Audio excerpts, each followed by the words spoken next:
passes only. That way we're not searching for them. It helps us get scores to the live stream quicker, helps us get your cuts on your screen.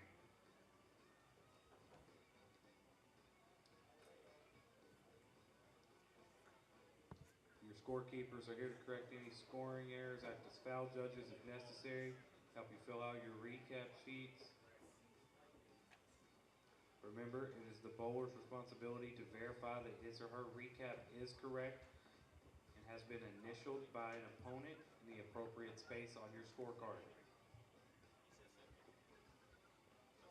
At the end of the squad, please be sure to sign your recap sheet and put your name on them. That usually helps as well. And return your recaps to the tournament office. Bowlers, your goal on the squad is to make the cut to round 2. That is our night squad tonight. The top 50 of this squad, based on your 5-game total, will advance. If there's a tie for 50th place or for the alternate, there will be a 1-game roll-off immediately following B squad.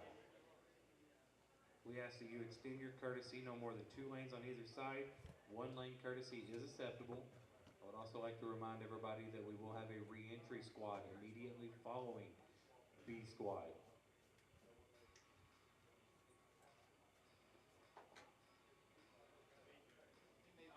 It will be $100 for the Desperado. You'll bowl 3 games and we will take top 8. We ask that all spectators please stay on the concourse. The bowlers area is reserved for our participants and tournament officials only. Bowlers, you will have 10 minutes of practice and then we'll move directly into tournament play. Good luck and good bowling.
Good morning, ladies and gentlemen. Good morning.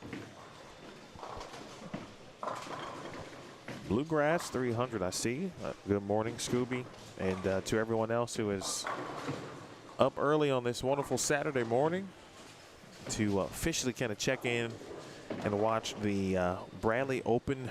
The grind is about to begin here in Louisville, Kentucky. Executive Strike and Spare.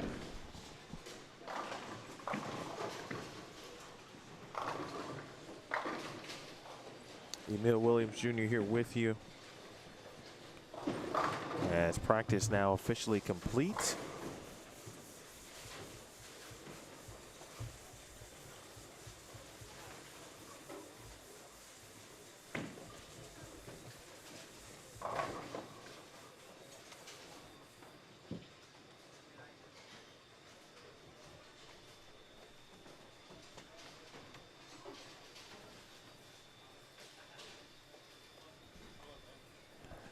Got 35 through 38, of course 31 through 34, and we'll be checking in on that pair as well for a couple of reasons. One, Daniel Farish is there, Jalen Mosley's over there.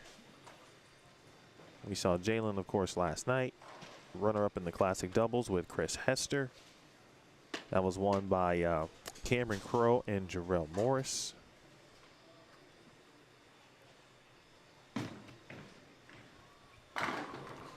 The 120 grit, the 200 grit sandpaper has been out. All of the things that everyone talked about, stories that you may have heard, mentioned a little bit of them last night or throughout the day yesterday. Oh, it all happened just like I saw last year and you see every year.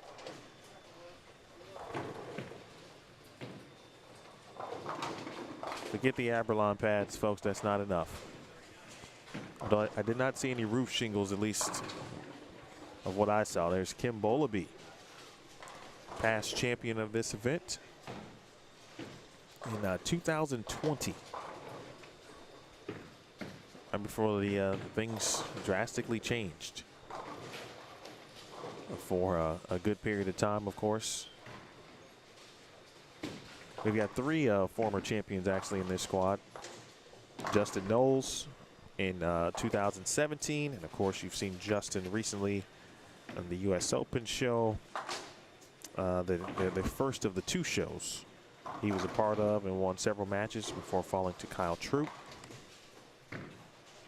He's been out chasing the tour this year. He's in the field along with three-time champion Tony Lambert, who we saw yesterday as well.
just taking down a few names. So just so you're aware, so I'm aware. All right, so 35A, you look at the scoreboards, is Justin Turner. And of course, many of you may already know, many of these great individuals. 35B is Braden Fowler, who is up right now. Good shot, 4-pin. And 36C is Darren Crane. And over on 37, dueling 7-10s, Matt Zweig tried to get that one to pop out. So it's Zweig, 37B. There's Benji Martinez, 37A. He too with a 7-10. And he too gave it a run. And Ken Bolaby, again past champion, is 37C.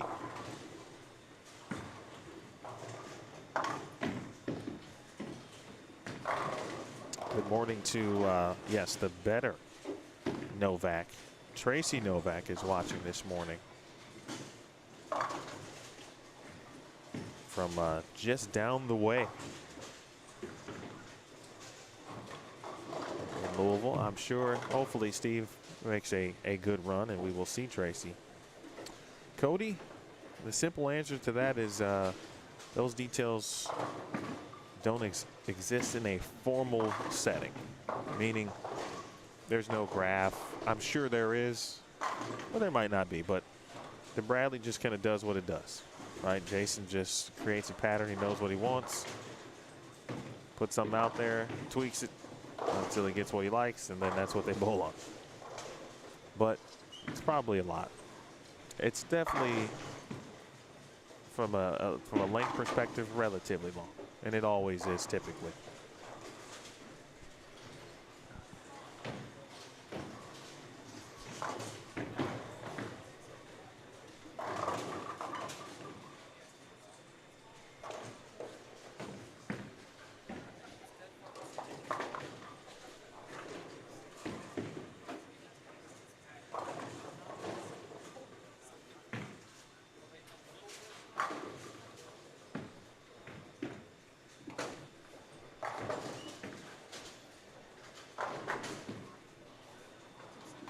We'll get a couple more names, groups on the 31 through 34 quick minute. We take a look at that group in just a sec.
All right, we got names on 31 through 34.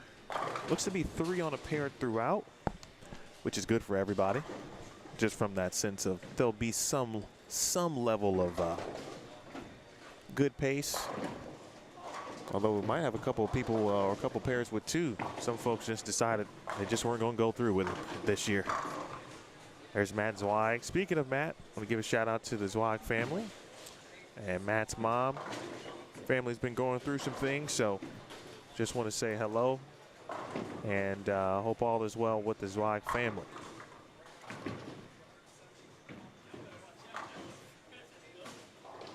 Hello to Doris. Top 50 does advance. And that's for each squad. So not just A, but top 50 and B squad as well. Will also be a re-entry or desperado squad immediately following the B squad this afternoon into the evening. And then we'll have 108 players, as 8 will advance from the desperado. We'll have 108 who will advance to tonight's advancers round, which is technically round 2. That'll be tonight.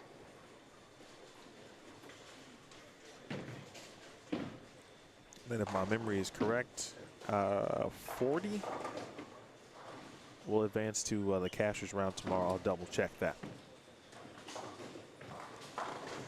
Ooh.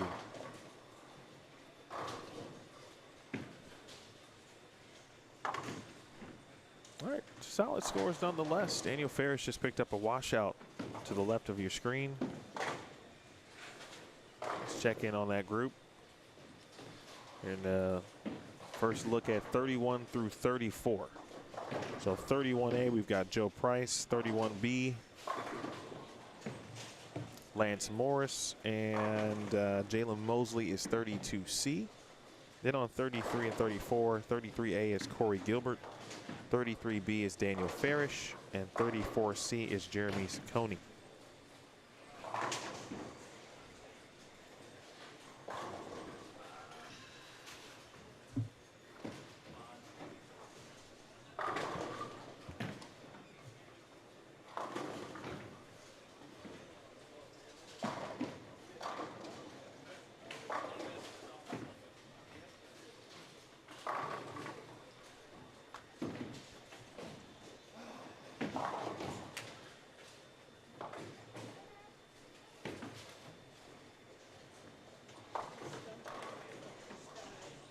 Folks out there trying to kind of point the gutter a little bit. See if you get a little bit of a wrinkle.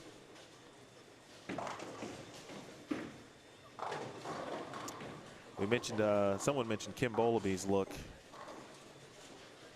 Yeah, if he can do what he's been doing.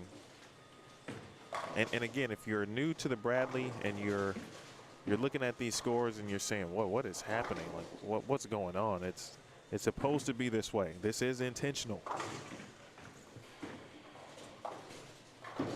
There's Daniel on the right side of your screen. I appreciate Daniel again for hanging out with me. He was only supposed to hang out for a game.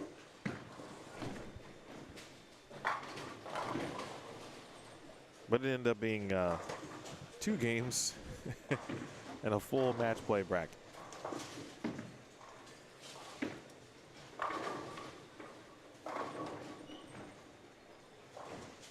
The tournament staff will be doing their best to provide score updates for me to tell to you throughout the day. So I'll just tell you, please bear with the staff as they try to work that out.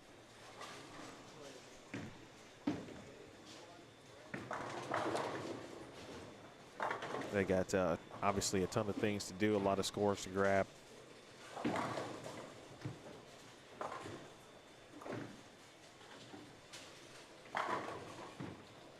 I talked about Jalen Mosley's versatility last night, and he ended up being the only righty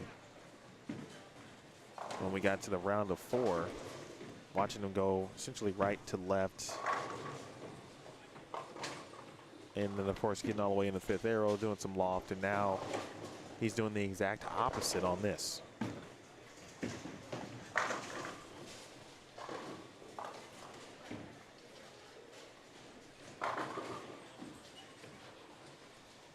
Zweig just struck in the 8th. That's a good cross. Zweig, Martinez, and Bowleby, all with plenty of PBA, regional, and national experience in other high-level events. That's getting his ball to hook, though. Yeah, at some point, you anticipate there's going to be a little bit of a wrinkle of friction somewhere based on how much surface is used to start these rounds. So as you go pair to pair, hopefully you'll catch a couple of good pairs, and good meaning maybe you got like 2 boards, and that'll keep you in the pocket, and you can 9 spare them all day. Catch a double, maybe a triple.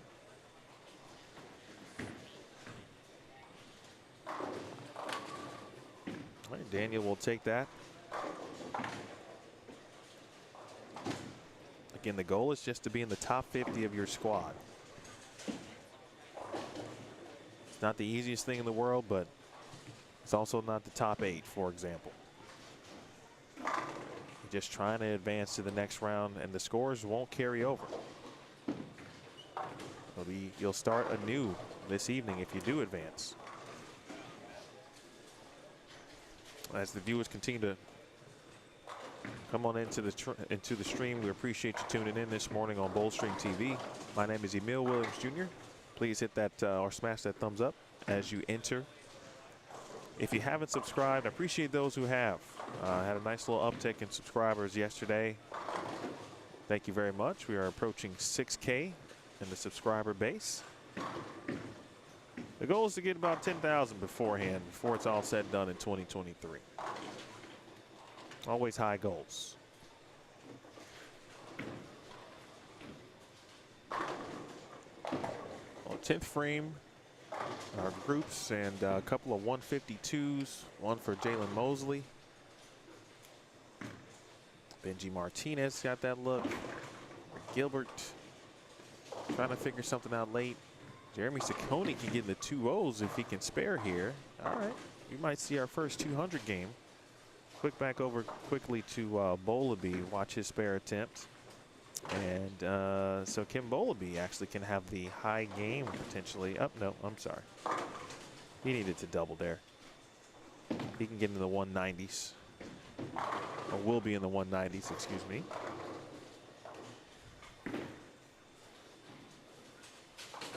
So I got a chance. Could have doubled there, put another one in the 9th.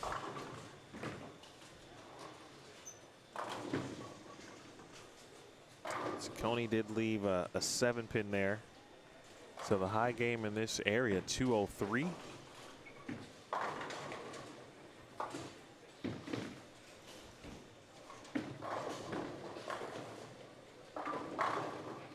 Justin Turner. A pretty solid shot. Bowleby 199. I mean, and 199, folks, at the Bradley is excellent. Daniel had a chance to get into the 2-0s. He just left a 4-pin. Seems Live will make this spare. Leia, appreciate you. Princess Leia. Hello to you and the family. Matt just told me what you guys are going through currently, so wanted to just say hello. Send my best wishes. You know, there's so much going on in the world and our lives, all the above. That saying that you never know what someone is going through is so true. So when people do actually tell you and open up, do the best you can to be empathetic to them. That's going to finish with 165 to the right. Ball change on the field there for Daniel Farish. He'll shoot 191. Not too shabby. I know he'll probably be slightly frustrated. There was one shot after opening with he went strike spare double and then split in the 5th frame. He'd love to have that one back. He'd probably be looking at 220 potentially.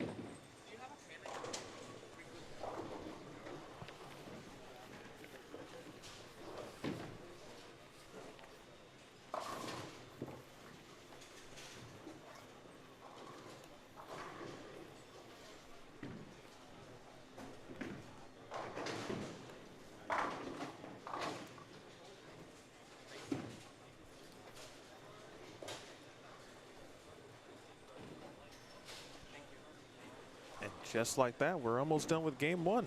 That was pretty quick.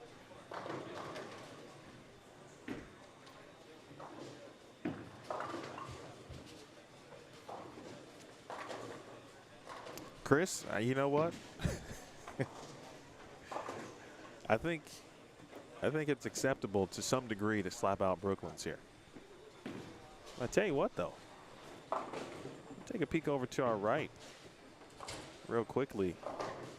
There's Kevin, let's see, Orvarez, I believe. I want to tell you, I'm turning the camera specifically because that young man, Orvarez, I believe is his name, but he's got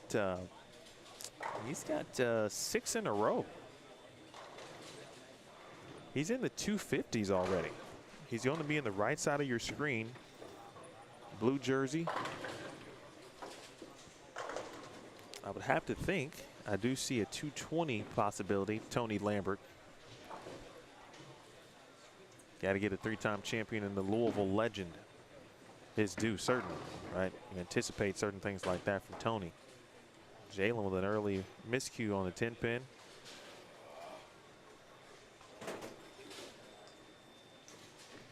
You'll get a glimpse of Tony Lambert there on the right. That was a fill shot from Tony, and he does get to 227. The lane skip today is 2 pairs to the right. 2 pairs to the right. But I will get you back to 35 through 38. I believe that is Nolan White who just struck on my left there on 35, but Kevin, all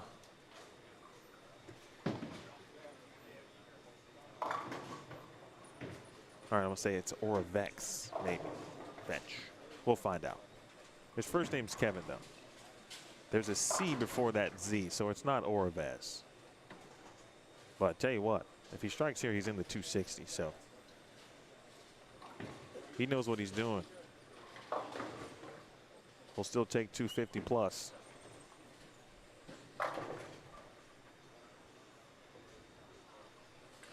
That's impressive. So it's going to be an early 250 game. If he spares, it'll be 257, folks. Perhaps the high game of game one.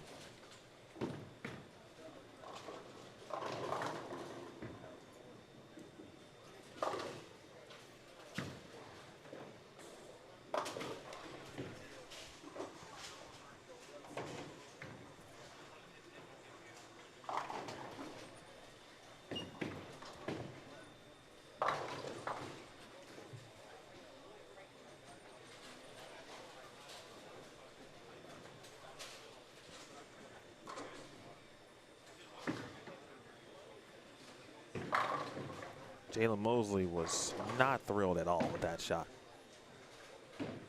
And it did something that certainly he did not expect it to do. He'll take it, though. He'll take anything you can get here.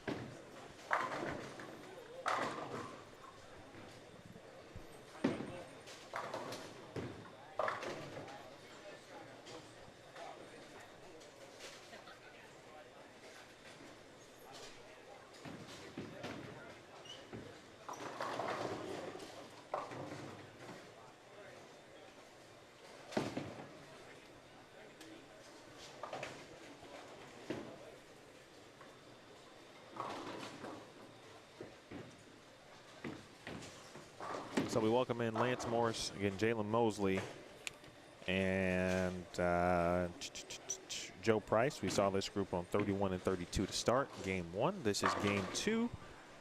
And let's change that below. And there you have it. We're on 36C. This is Nolan White. We saw Nolan.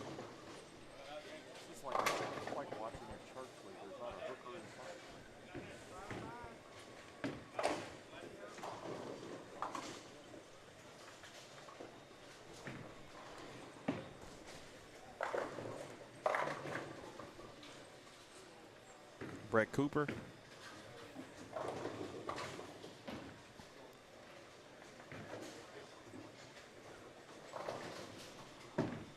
as the room continues to fill here in our chat space.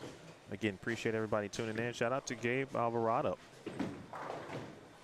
I'm doing well, Gabe. Good to hear from you. Good to see your name in the chat. Hope all is well in Houston. You know, I got Omar on the speed dial.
Finishing up that statement, I was talking to Jeremy Thomas.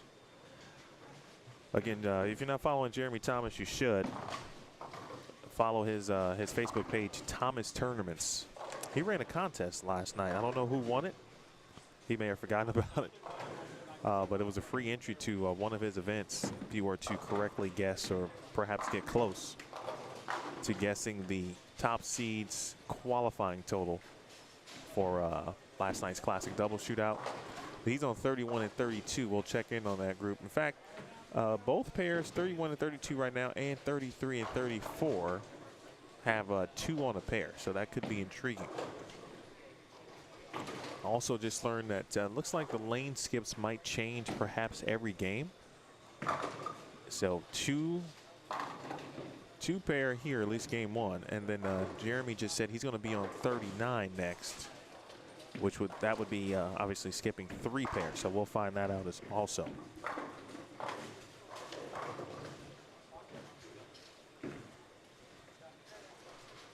William Schumacher knows Kevin. Kevin shot 257. Well, actually, no, I didn't see if he made the spare, but at minimum, he shot 255. Gabe, as I was saying, yeah, so I've been chatting with O. Waiting to see what O's schedule might look like, and then we'll confer and hopefully figure something out.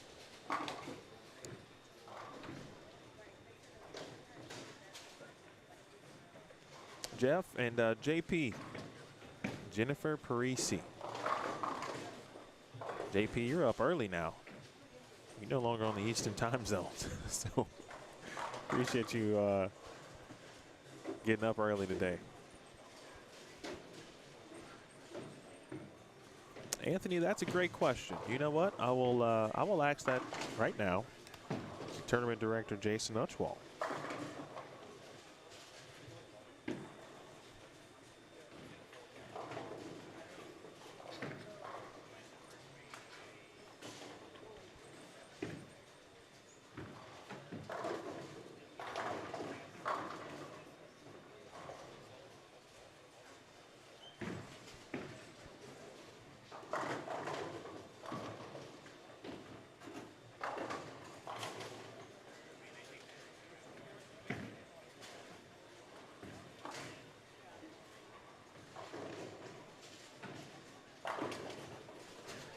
As my wife always tells me, I have trouble multitasking. And I try to tell her all the time, that's impossible when you do this job. But you heard me go silent, right? I had to get that text in.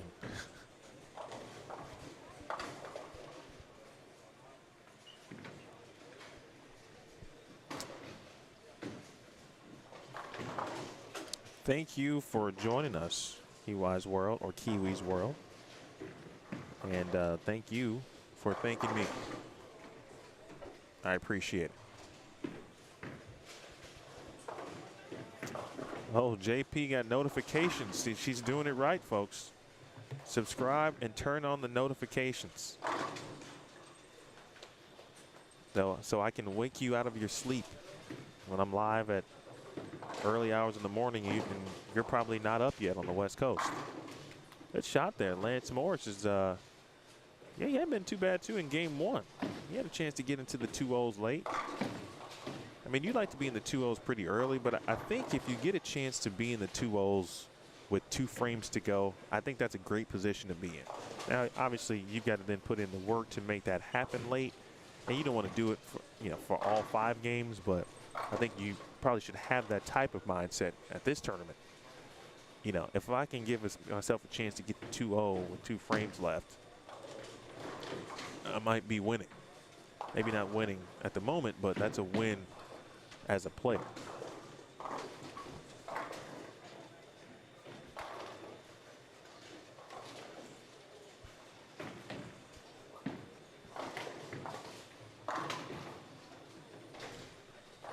Take that, Brooklyn, for Jalen Mosley. The duos, or I should say the groups with just 2, they are duos here today, doing pretty good from the pacing perspective. They're in the 4th frame over on 31 through 34. We'll take a look here in a moment as these groups now into the 7th frame.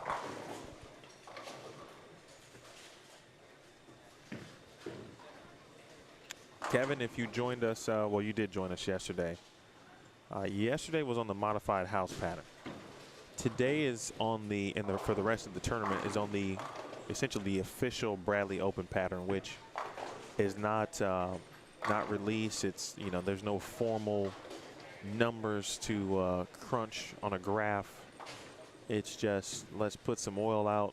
It's going to be long. It's going to be a lot of oil, probably.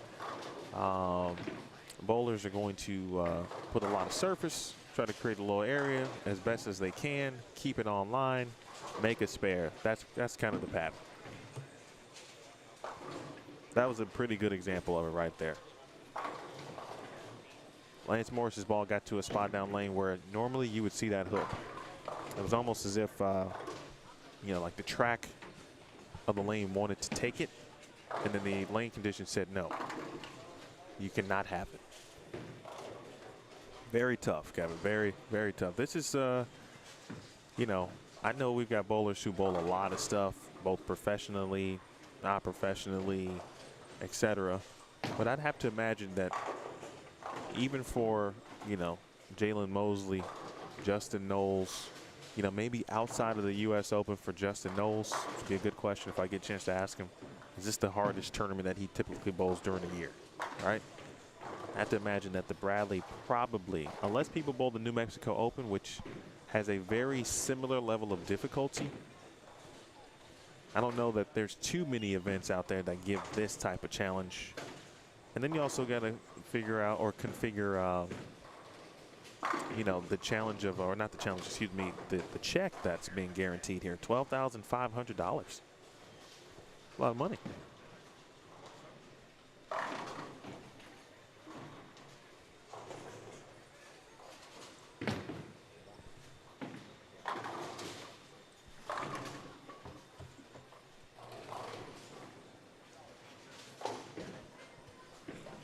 Anthony, I got an answer to your question from Jason Utchwald, the tournament director.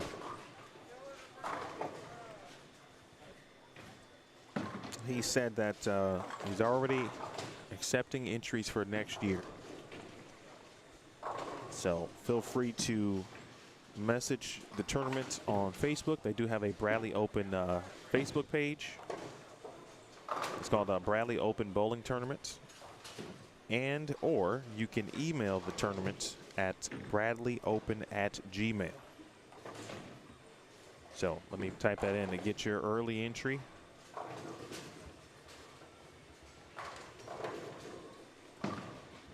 Message the excuse me, the Bradley Open event page, or I should say page on Facebook. Or you can email bradleyopen@gmail.com. Now, Anthony, you better be here next year. You're asking all these questions about getting this entry in early. Now, you better be here. God willing, things do happen. We got a whole calendar year, but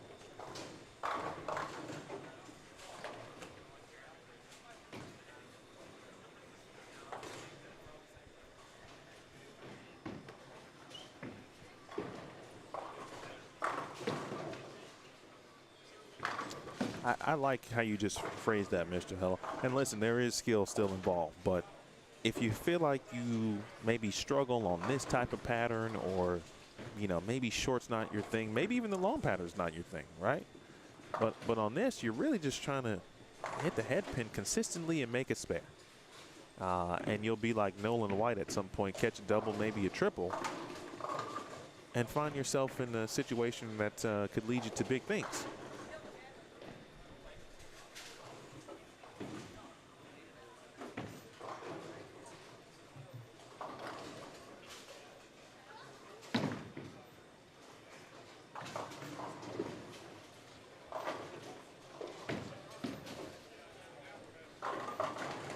Nolan was bowling with Rick McCormick last night. Very good match. First round against Victor Varner and Ryan Liederbach.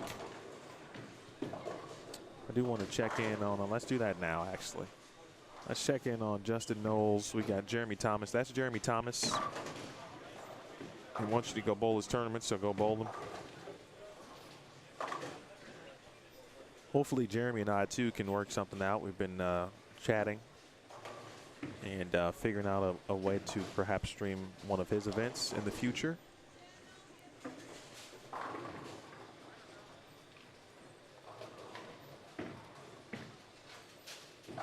My calendar these days gets full pretty quickly with all the things that I do, which is a great thing. I have to manage it as best as possible.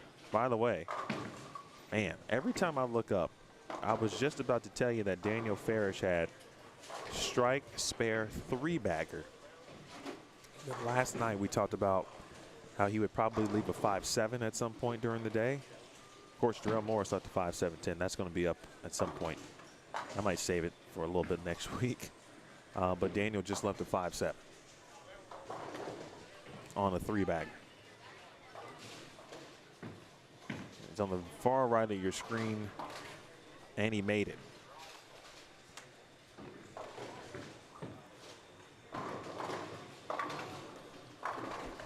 Jalen Mosley is about as frustrated as I've seen him, and he looked so calm and collected last night. But he is trying to do some things that right now, I don't know if it's just a physical thing, but he is not happy with how he is executing. Nolan White, and I got a message too from Daniel's dad, Chuck, who said it looks like kind of players are starting to move to around 10. And if we've been, we were watching Nolan White before, we took a look over here at 31 through 34. Nolan is in at like 16, 17, just keeping the head pin right in front of him, using his ball speed and his rev rate to his advantage there. Here is Justin Knowles, again, the 2017 winner of this event, making headway on the PBA Tour. Let's make a change. Good shot. Got early scores.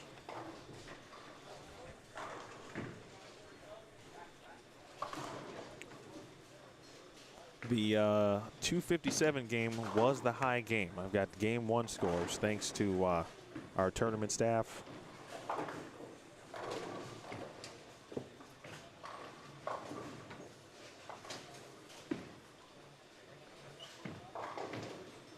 I think my goal will be to take a photo of these and post them to the Bowlstream TV Facebook page as best as I can every game. So let's see, we had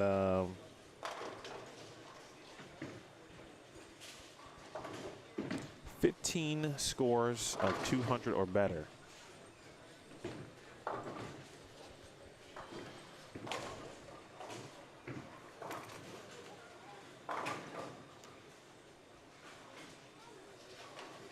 Again, 15 scores of 200 or better after game 1. Top 50 right now would be 159. That was the game score, 159.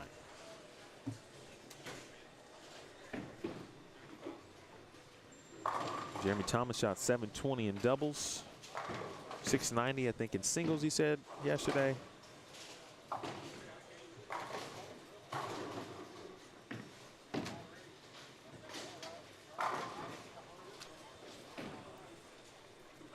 group on 37-38 about to be complete.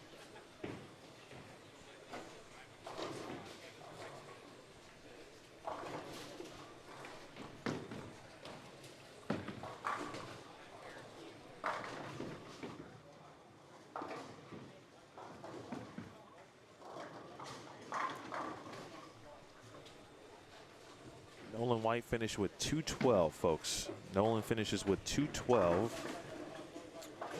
And let's see. Nolan shot 205, 212. First 2 games for Nolan White.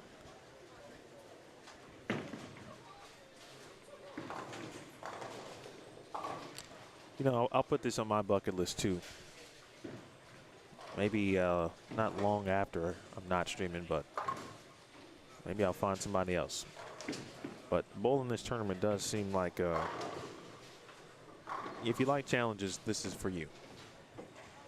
Let me get back to my guy right here real quick, Lance Morris, and watch his final shot. I just wanted to see if he was going to get any hook right there.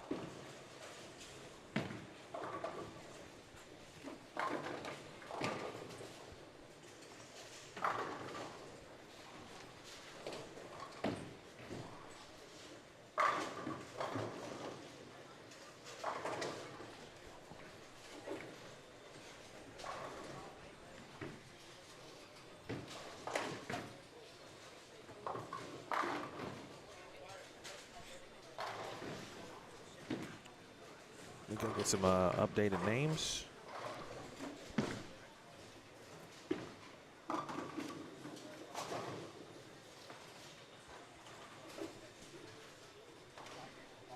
Good combos and chats already this morning, as we're about to be through game 2.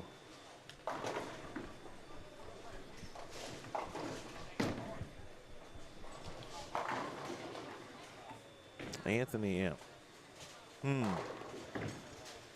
It's not Tony. It's not Tony, is it? That ain't Tony McGee I know in this watching this chat. Gabe, that's right. There is a 10K. I think it's a mixed doubles. No, I'm sorry, mixed team event. I think from Indio, I believe. Be at Forest Lanes in the summertime, as Gabe mentioned.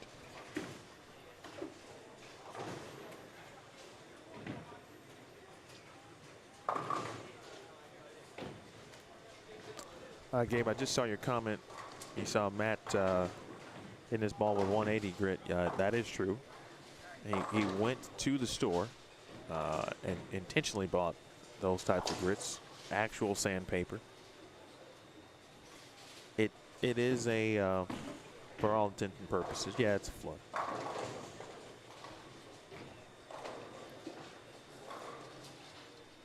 Oh, this is good too. We got some additions made to the ticker. So we'll have a cut number for on the ticker screens. I'll try to adjust for those as we continue to move forward.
All right, we got Kelly Countryman on your right lane there, right side of your screen, and he's bowling with Dwayne Burks.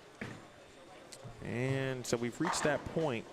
This is still game 2, but as you can see, everyone around us is complete with game 2. Again, these particular groups only have 2 on a pair.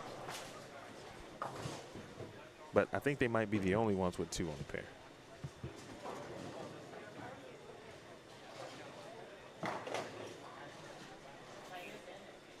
"68 people bowling this squad.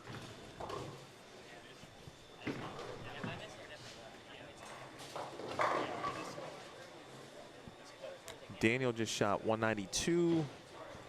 And then also on his pair, there was a 209. And that was from Jeremy Ciccone. He shot 209. Not seeing anything else really that's standing out, and of course that's not uncommon at this point. But the big score from game 1, the 257. I'm gonna go with Kevin Oravex. That might be it. Then Tony Lambert 227. Brian Bennett shot 224. RJ Kern had 222. Tyler Slawbaugh 218. J.R. Raymond is bowling. He shot 215. Charlie Smith 215. Michael Patterson 208. Kelly Countryman, who we are watching finish up, 205. Nolan White 205. Wayne Jakes 205. Justine Vukovic, who shot 300 in last night's doubles event. She shot 204 in game 1. I really like her game too, by the way. That's the sister of Tania Moore. Those names sound familiar. Formerly Tania Falbo. They both used to bowl collegiately. Tania at Maryland Eastern Shore.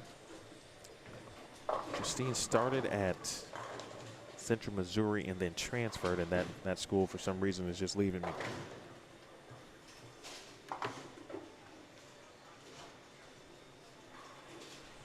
Michael, no hook at all. No, not really. I mean, if you see hook, and maybe you'll see it right towards the end of this block, but that's just because players started with so much surface, right, to kind of create something.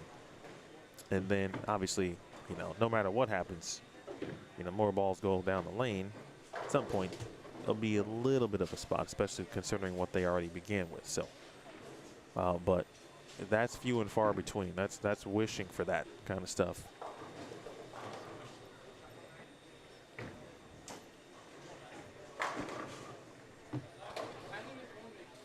All right, looks like our group on 35 through 38 is about ready to bowl.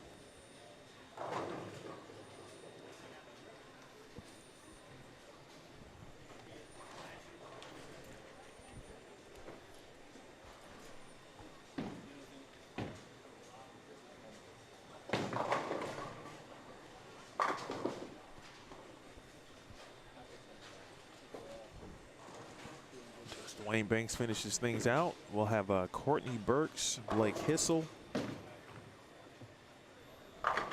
and Casey Collins on 35 and 36.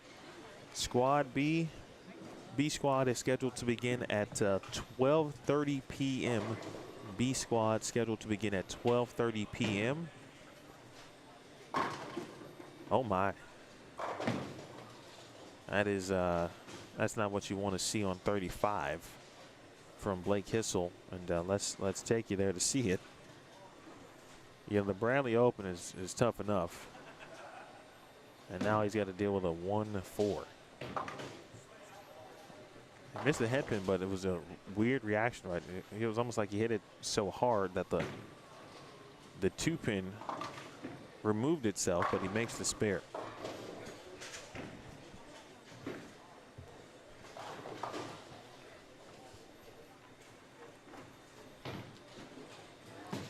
Appreciate this viewership. Let's keep these numbers climbing here this morning into the afternoon.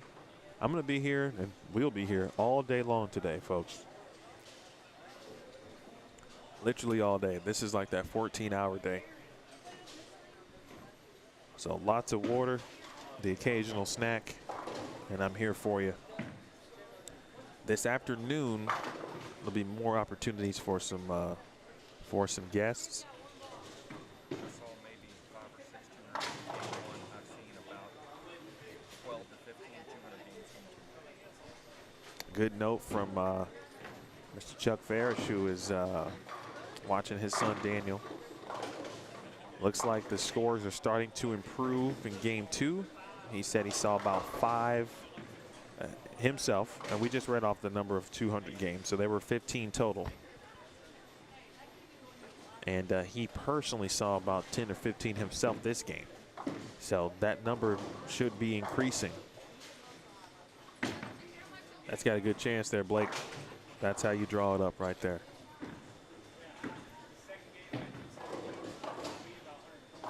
You got Dylan Vaughn in the area.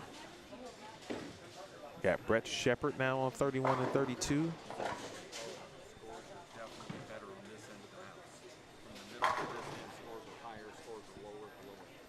Scores are seem to be a little bit lower on the low end, no pun intended. Looks like Kyle McGrath is bowling, former Lawrence Tech standout. I don't think I've seen Kyle bowl or at all.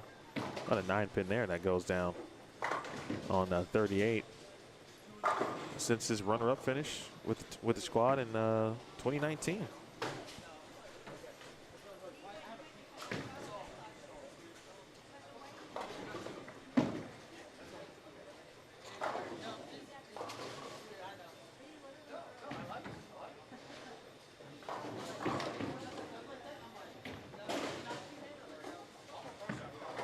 Casey Collins with kind of a modified 3-step, 2-step approach.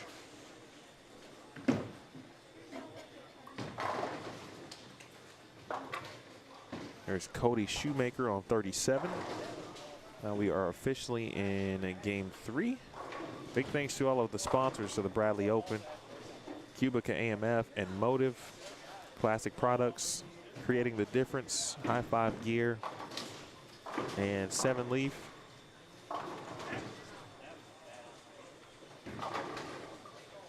Can't forget about, of course, Executive Strike and Spare as the center venue.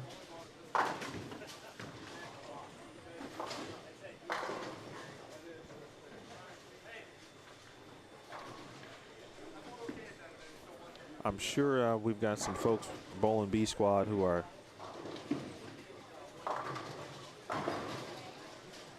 intently watching and seeing what's going down. I'm expecting that the B squad will have a few more players on it.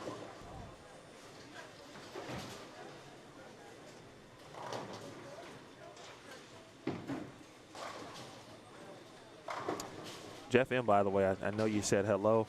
I missed you there earlier. If I had to characterize what I'm seeing, the players are chasing it in the middle or not chasing it out.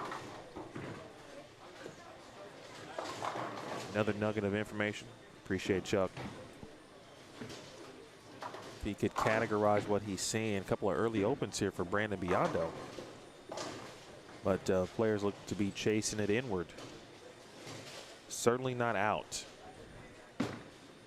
How about another one, Blake? Not that time. Park Point. I've seen Mount Juliet a lot.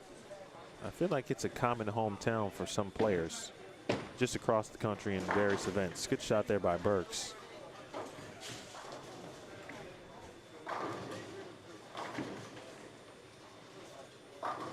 Chris Pulliam, my man.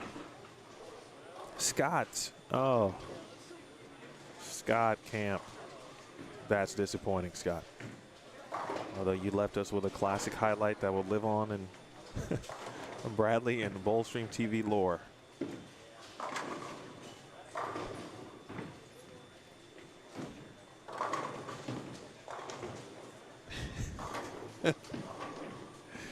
Oh, that's just bringing it back for me. Scott Camp, folks, ladies and man, check that out on Bowlstream TV.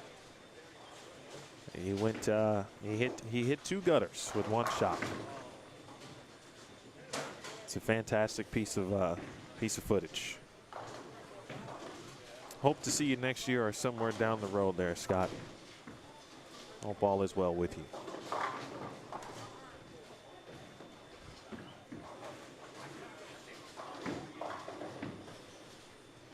Hey, Wade. Well, hey, listen. If it's your first time watching the bowling stream, feel free to ask a question or two. This is the Bradley Open Bowling Tournament. First place is worth $12,500.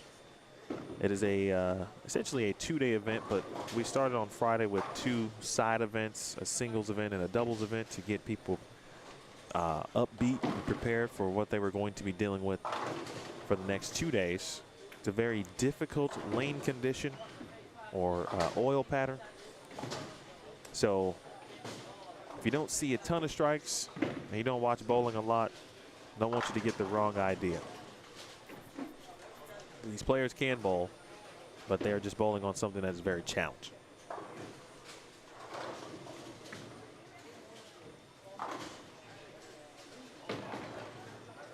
Oh, okay, Blake.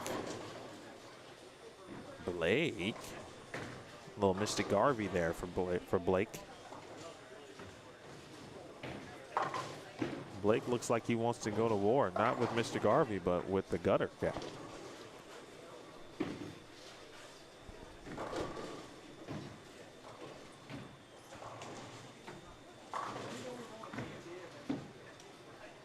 Hardpoint, let me try to help you out with that. There is no live scoring, but thankfully, thanks to the tournament staff, I am going to receive score updates as best and quickly as possible. And so what I'm going to do is I'm just going to go ahead and put the game 1 score update on the Bowlstream TV page, if it's not already on the Bradley Open tournament page. That's the first thing. Check the Bradley Open tournament page, which is where all of the info would and should come from or be posted to.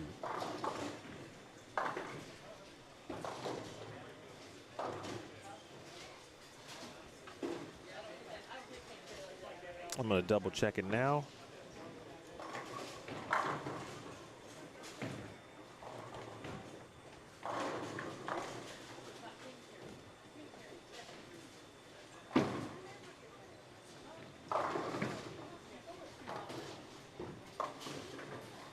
One that thing just will not wrinkle in the back. I kind of like Chris's strategy, though.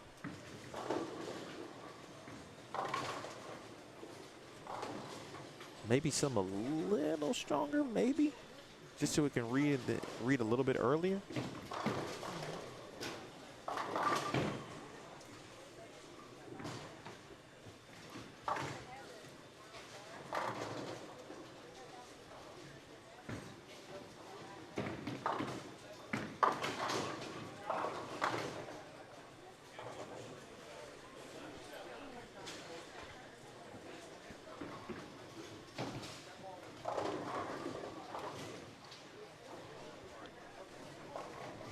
All right, let's see. I'm going to post these scores.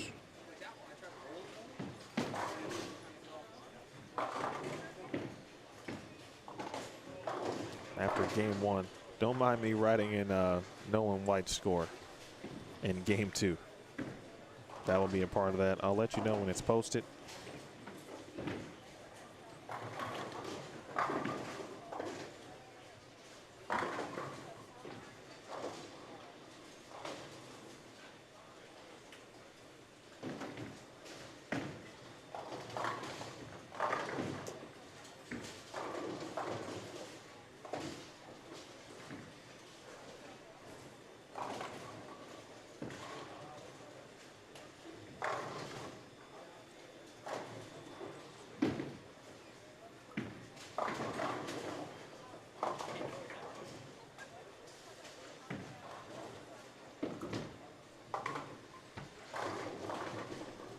Okay, should be posted.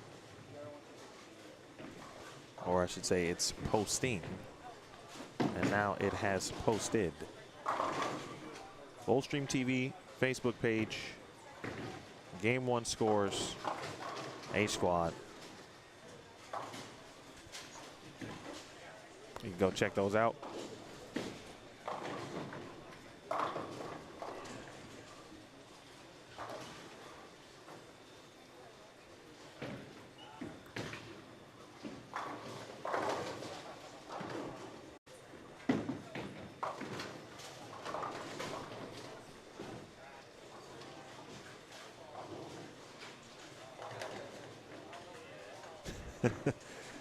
Yes, he did, Chris. The finals will air tomorrow afternoon. The finals really begins in the morning. Oh, I'm sorry, no. The cashers round begins in the morning, and then I think around noonish is when the final round begins, and we'll have made the final cuts. So basically, there's an A squad, there's a B squad. This is all qualifying. The top 50 players from this squad will advance to this evening's round, which is called round 2 or the advancers round.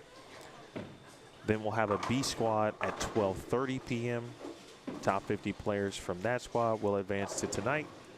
There will be a re-entry squad. So any player who bowled in either A or B squad will have the opportunity for a nominal fee to re-enter and have essentially a second chance to make it. That's good. That's a good one there from Casey. Once the re-entry is complete, that's only 2 games. The other squads are 5. It's immediately following the B squad. 8 people will advance from that. So we'll have 108 players total advancing to tonight's round 2.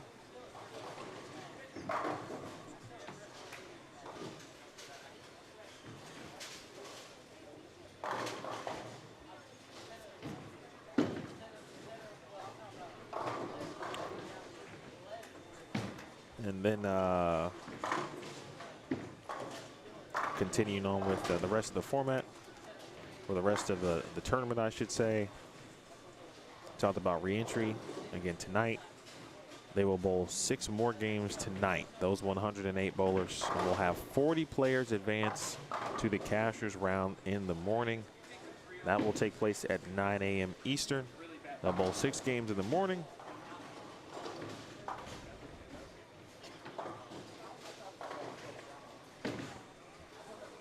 Their 6 game totals from tonight will also carry over. That's the only time that happens. If you make it to tomorrow, you're guaranteed a check. The load of cash will be $600. And then the finals will feature the top 8 bowlers, the single elimination match play with best 2 out of 3. Again, that's tomorrow afternoon. So the finals, or the cashers round, beginning at 9 a.m. Eastern in the morning. The finals probably around, let's say about 1-ish.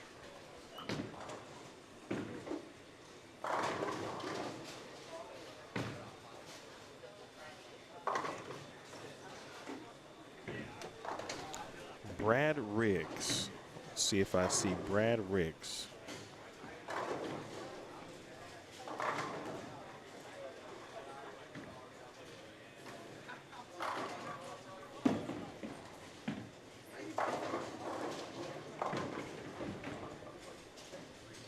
I don't see Brad Riggs.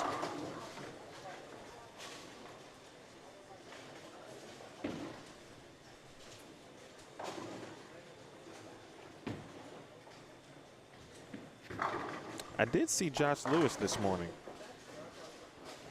in the building, so I know at least I saw him. I'm looking for Josh's score here.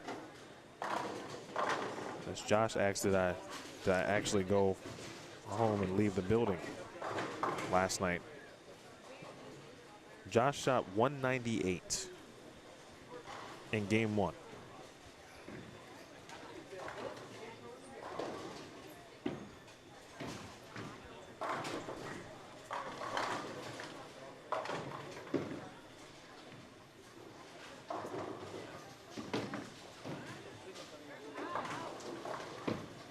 Colt Seberg. My man, Colt Seberg. Quick story about Colt Seberg. He was a roommate of mine in college. I appreciate him always supporting us what we do. But if you needed to see a movie early, boy, my man had it on lock. Well, we got a copy of American Gangster early. The man also had like a, which at the time, you know, a 40-inch TV or whatever it was like, you know, a big deal. He had the living room just set up. Appreciate you, Colt.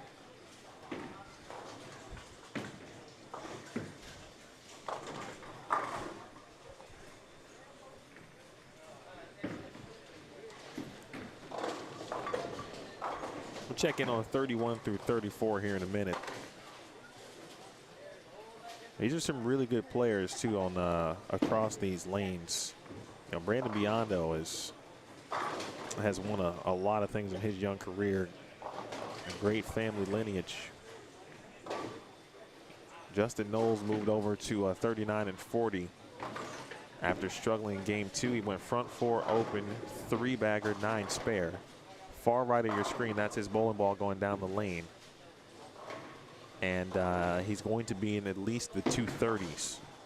Speaking of Justin Knowles. There's another good one for Collins. Austin Loudon is trying to figure out perhaps if he won a free entry to Thomas tournaments. There's a good one from Biondo. Charlie Smith right now double 9 spare 4-bagger over on 33 and 34. We'll check out Charlie here in a minute. Dylan Vaughn has got, he is clean and is now working on a double. Also on 33 and 34. 1534, Austin, if I wrote it down correctly.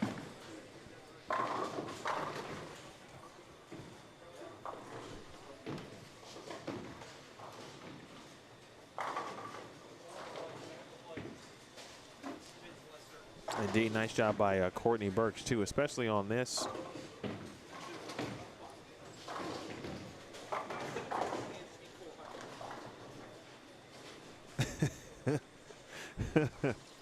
Well, you know what, Austin? Hey, listen, you followed the rules of the contest, man. I appreciate you commenting and asking. Make sure you subscribe to Bowlstream TV if you don't mind. Kyle McGrath next door. Let me take a peek over there real quick. But I do think it was 1534. I did not get a qualifying sheet yesterday for doubles, but I do recall hearing 1534 when the announcements were made, and I wrote that down.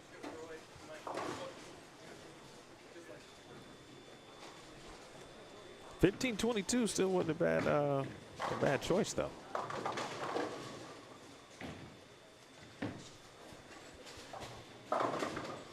Oh, you're right. That was Dylan Vaughn. Thank you. I did not see the arrows. Charlie Smith's got 136 with a strike in the 9th. Dylan Vaughn had a 5-bagger and now has a 4-6-7 to deal with. Let's just end all of the suspicion and go look at that pair. And you can still see Casey Collins there on the right side of your screen.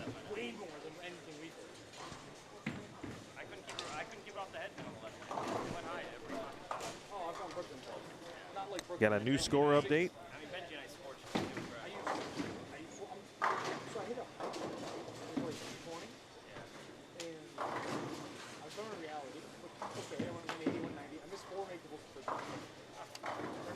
Updated scores after 2 games coming up next.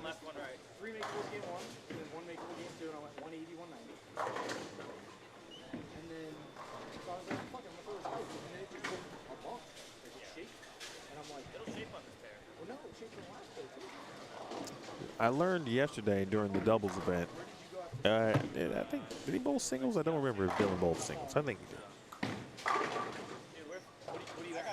did. Yeah, he did. Dylan Vaughn can strike. This is very intriguing.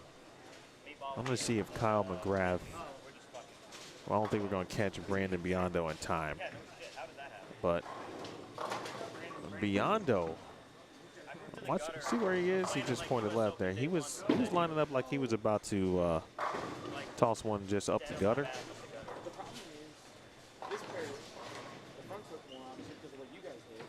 Now, 37 and 38, keep this in mind, is where Matt Zweig started.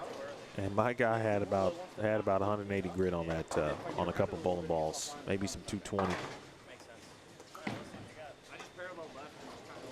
And by the end of the game, his ball was kind of hooking off a spot near the gutter down lane. So if you can control it, really, that's the question. And by the time some folks even get to this point, to this pair, they might have decided to try something different and abandon what they initially had started out doing. Nice finish there by Charlie, 196. McGrath will make the spare, and we'll see Vaughn here in a minute. Oh, wow. And Cody Shoemaker, on what was a pretty good shot overall, leaves a terrible 210. Courtney Burks, right side of your screen.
Good finish by Jeremy No, 212.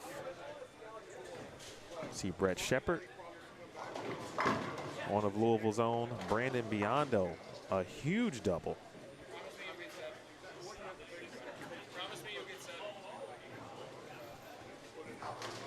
He might even go to the bag. He is going to go to the bag. Cody has asked Brandon to promise him that Brandon will guarantee 7. I don't know what the stipulations are if he doesn't get 7. Oh, he already. Cody has already written down 1 and 7 in the scorecard. Luckily, he's used pencil, which is equipped with an eraser. That's 7.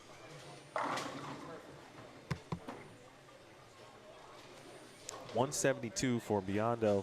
Again, this pair, interesting because of the grit that was used to start.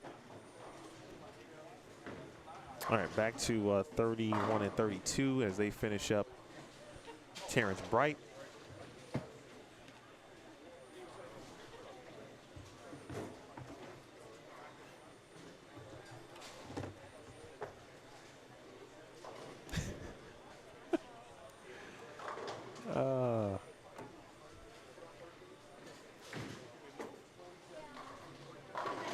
Well, I appreciate your questions.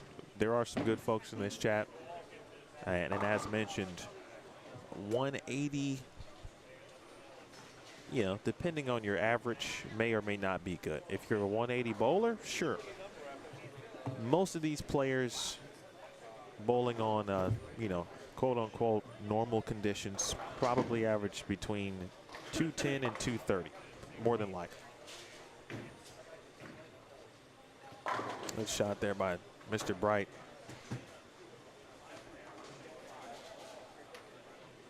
He finishes with 180, and we've got the first little delay, if you will, here in this A squad. Actually, it looks like everybody making the moves, and they're probably making those moves from end to end. Remember, Chuck Ferris told me that the left side, I'm sorry, the low end of the building seemed to be producing the lowest scores, and the high side of the building seemed to be producing the higher scores. We'll see if that continues. All right, game 2 scores. Kevin Orvex still leading the way at, was leading the way after 2 at plus 57. Charlie Smith at plus 41. Just saw him shoot 196. Dylan Vaughn going to improve his total at plus 33. Tony Lambert was plus 32. Nolan White plus 17. That's 5th. Nate Stubler, he shot 265, and I believe that's the highest game to this point. Stubler at 416. Jeremy Ciccone at 412. Jeremy Thomas at 410. That's 8th. J.R. Raymond is 9th. At 408, Tyler Slaubaugh is 10th at 406. He's tied with Gene Perez for that number. Brian Bennett, 12th at 403. Michael Patterson, 13th at 402. We got 13 players plus. And right now, 50th after 2 games would be minus 69. Again, minus 69 after 2 games.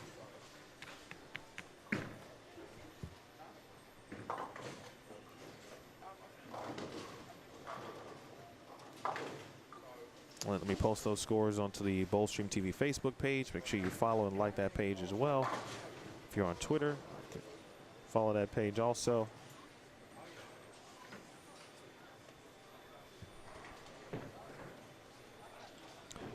Because this is, we're now into game 4.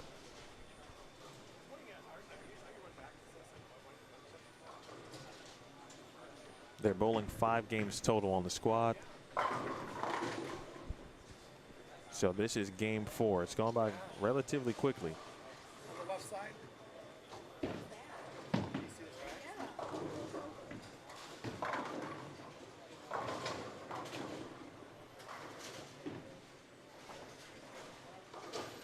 That, Mr. Hill, that is just to alert you on, as people go in and out of the chat, they can know what game they're watching or what game the field is in. And then, of course, how many games they're scheduled to bowl here in the squad.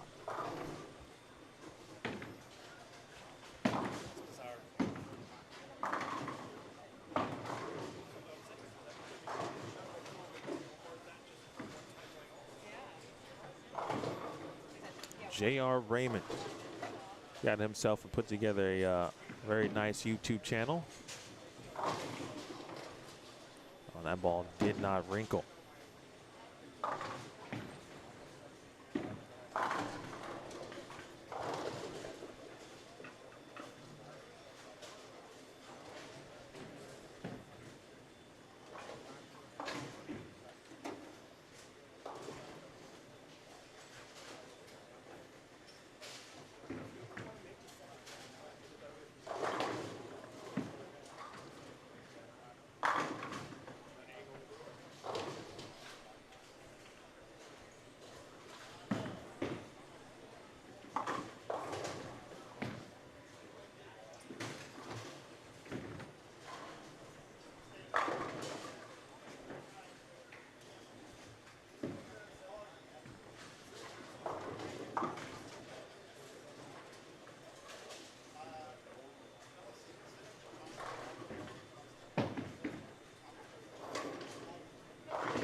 And 2 scores have been shared on the Bowl Stream TV Facebook page.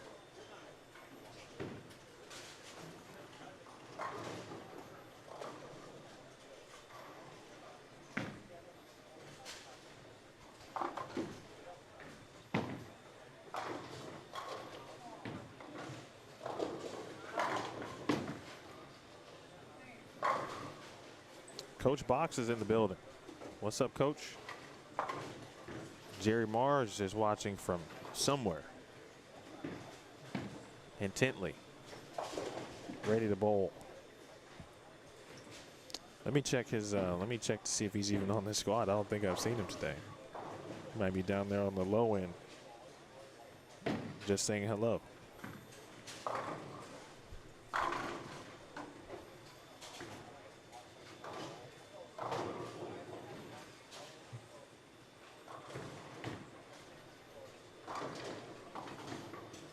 Again, game 2 scores. I just read them, but I did post them on the Bowl Stream TV Facebook page. Thanks to the staff for getting me those. It looks like everyone on the high end has begun game 4. There are still a couple of players, I think, finishing up game 3. It looks like maybe in the low to the middle portion, but maybe just a couple of shots left. This is Louisville, Kentucky.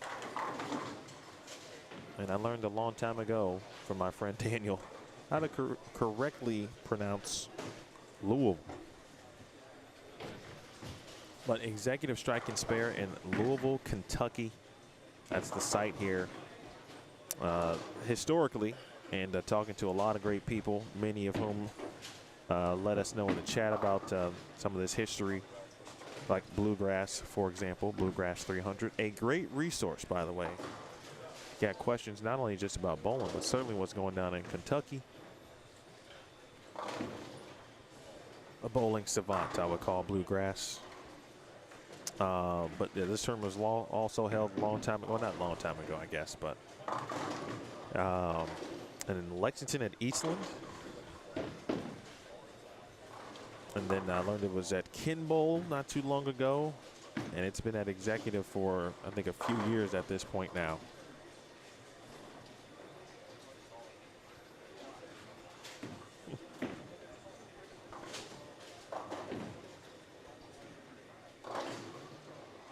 That's right, Coach. Chuck is here.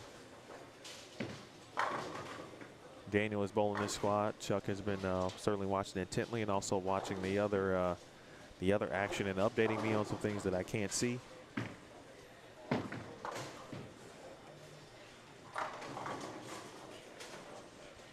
Very intrigued to see what the B squad will present.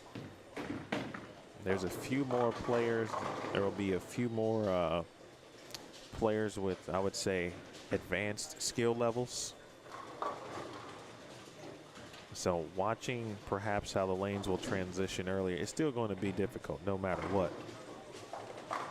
But sometimes when you get a group or field that has a few additional players where their skill sets are a bit more advanced,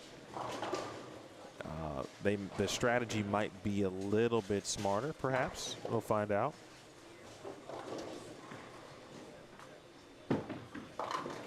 We used to call Coach Box, I think we still do, me and Dre, Stephen Q. Boxerman, like Stephen Q. Urkel. Mike, Charlie, I'm pretty sure, shot 196 in game 3. He had opened in the 9th or the 8th, one or the other. But he ended up throwing like the last 3, and I don't remember exactly what was on the field. I thought he struck. I got a couple of minutes. I think it was 196.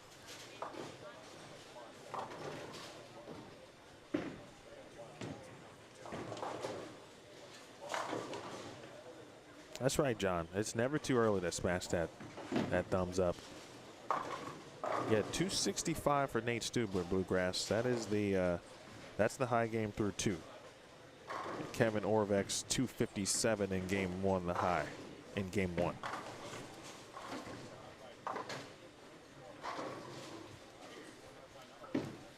Where's Justine Vukovic after 2 games?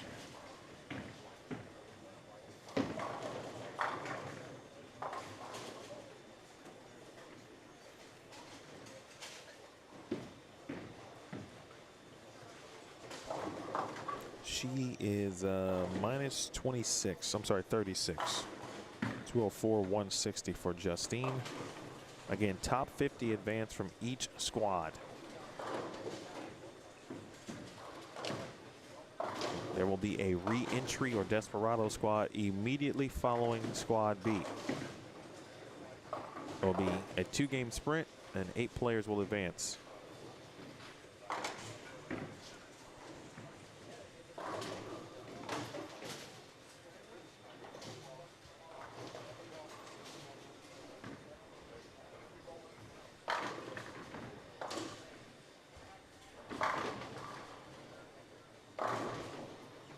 All right, after this shot, let's take a look at Mr.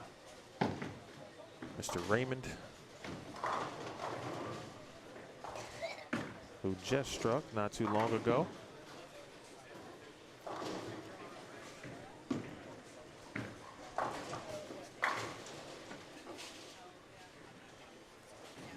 There you see Vukovic about to step up, left side of your screen.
I think Justine thought she was going to chop that one.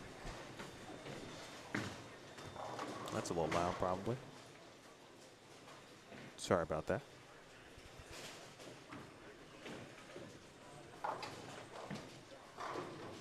Bluegrass, I got to be honest. Pat Martinez, is that the touring life of Patrick Martinez, or is this a different Patrick Martinez? He's approaching the status, Patrick Martinez.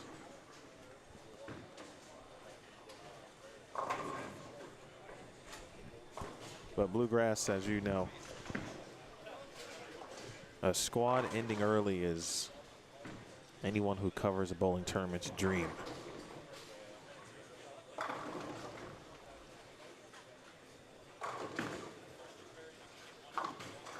Pat, appreciate you tuning in, first and foremost. And then secondly, keep doing a great job out there. I look forward to conferring on ideas as we approach the summer. And doing some cool stuff. All in the name of women's bowling.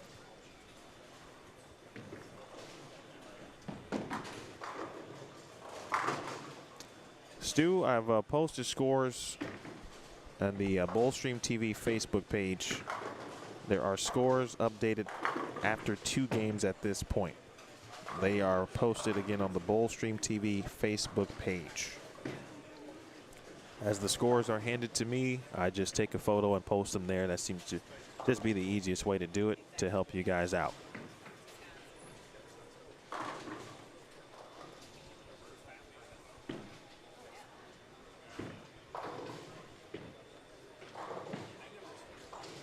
Again, after 2 50th, minus 69.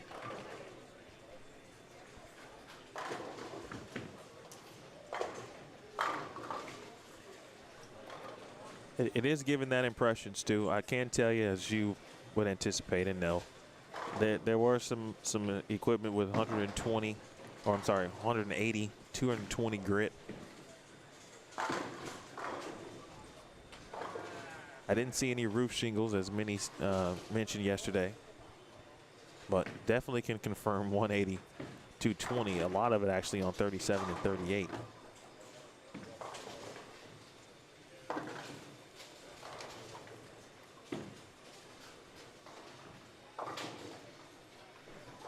I was told that the high end seems to be producing higher scores in comparison to the low end of the building.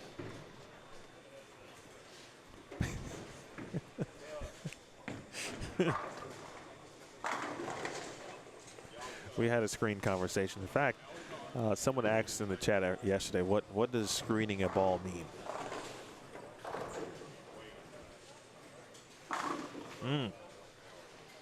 It's a good one there from JR.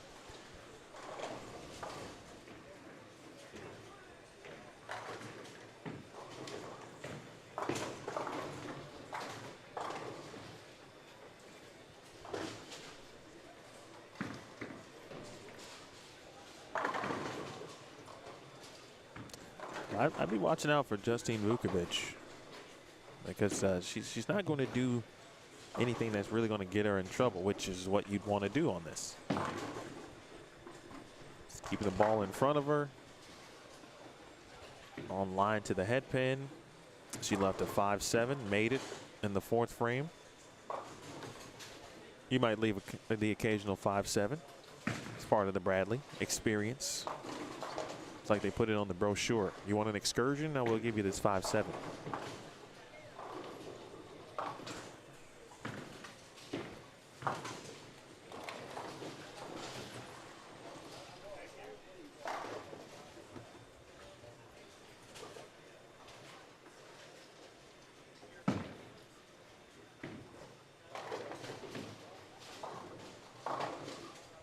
Well, I'll tell you what, I mean, we're talking about 2 completely different things, obviously, in the singles shootout and the doubles shootout, but the lefties had a great day yesterday. All right, 3 in a row from Mr. Raymond. Some solid scores next door to end 197, 181, and maybe 2-0 potentially from Tyler Phelps.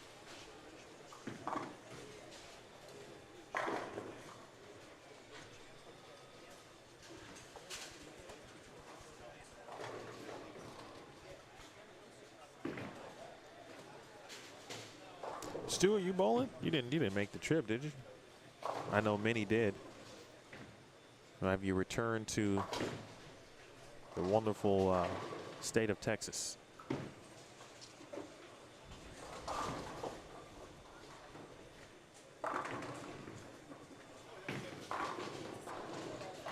Tyler just caught a break there on the left side of your screen, tripped that 4. And strike will get him to 201.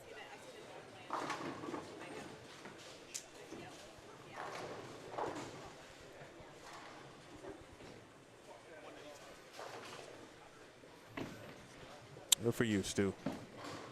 Shout out to Tina and Brady. Hope the fam is doing well. See you at some point.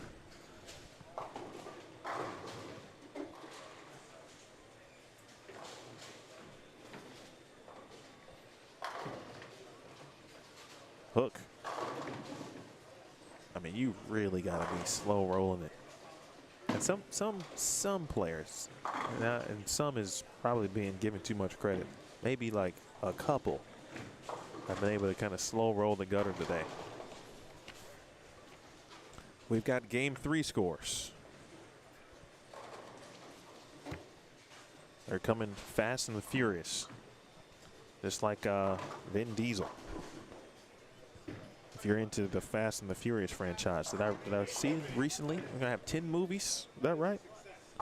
Fast X about to come out. Fast 10. Oh, that's the last thing you want to see on this kind of pattern. You gotta work so hard. And then you leave a 9-pin, a vicious one like that.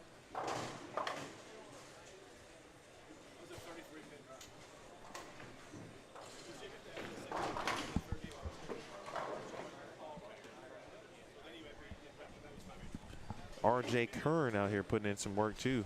He can get to 206.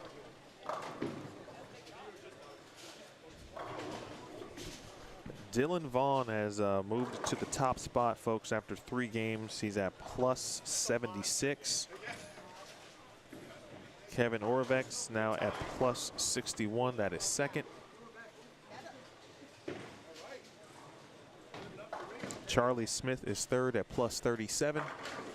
Vukovic. Oh, Justine. Slap it out. Let's go. Colin Smith, the former McKendree National Champions bowling this week. He's at plus 35 and fourth. Nate Stubler is fifth at plus 25. The legend Tony Lambert is sixth at plus 16. Justin Knowles, the big 244 in game 3. That moves him to plus 6. That's good for 7th place. JR just getting it to wrinkle. Michael Patterson at 605. So we've gone from, let's see here. I think there were 15 bowlers who were plus after 1 game. Then the number moved to 13 bowlers after 2 games. Now the number is 8 bowlers after 3 games who are plus.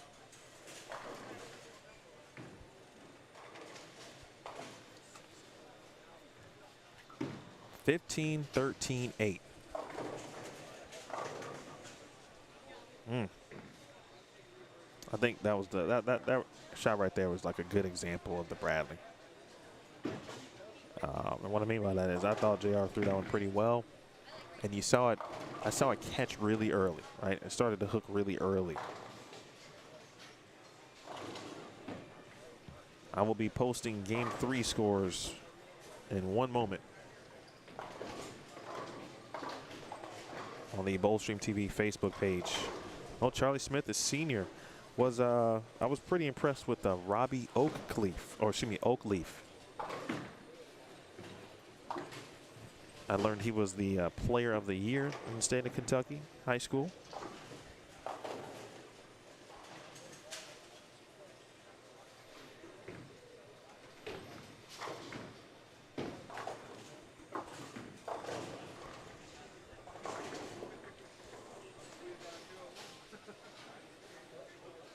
.214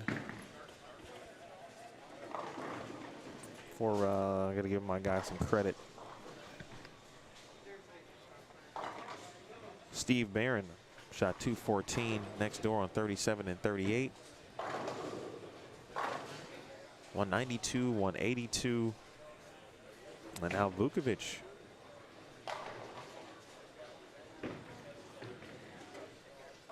You always enjoy doubles, but with a double, she could be in the 230s, but I think she will certainly just take a good shot again, continue to take it one at a time.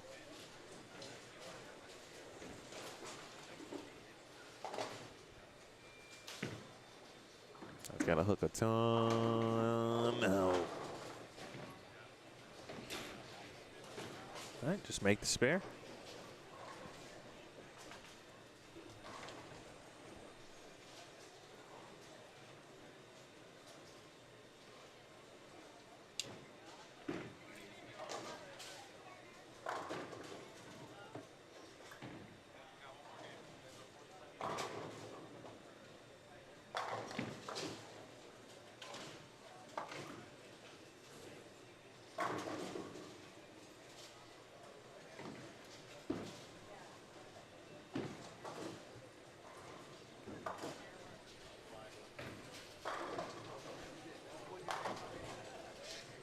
All right, so we'll have game 5 next, but it might be a little bit of a delay for us to start that in this area. So it may give you a little bit of a wide shot here of what's going on here at Executive. Nice game by Vukovic. Speaking of Justine, 204, 160, 174, add 211 to that.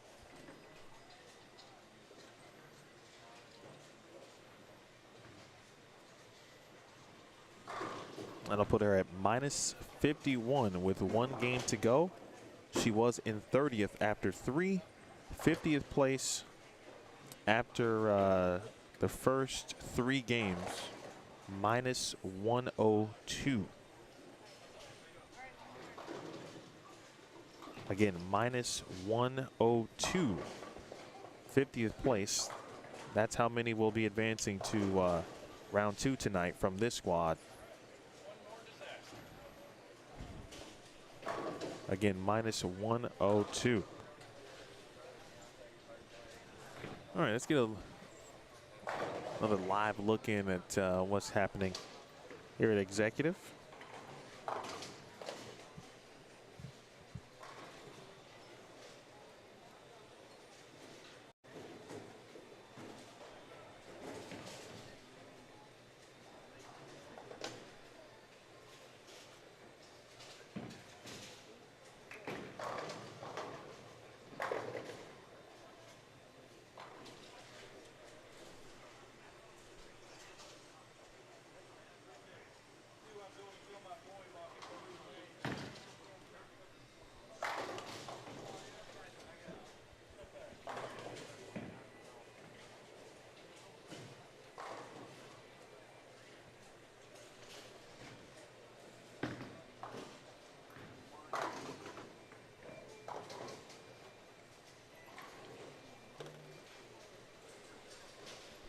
High end is all done.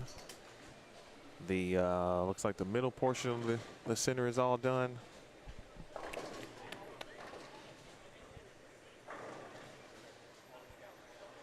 Right now, just a ton of folks in the settee making the moves and waiting, or I should say on the concourse, and waiting to move into the settee area.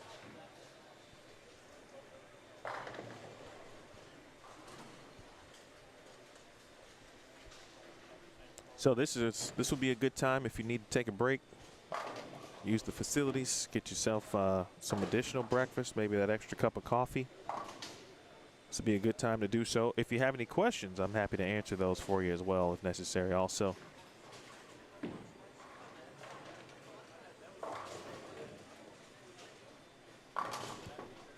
Entry fee was $360 there, Music Man.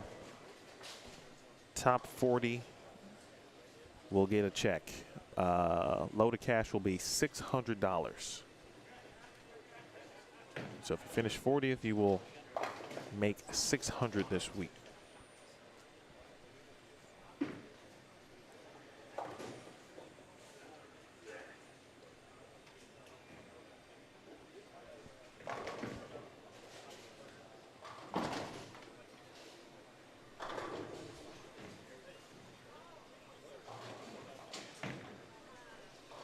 There is Tyler Slaubaugh, as you mentioned there, Bluegrass.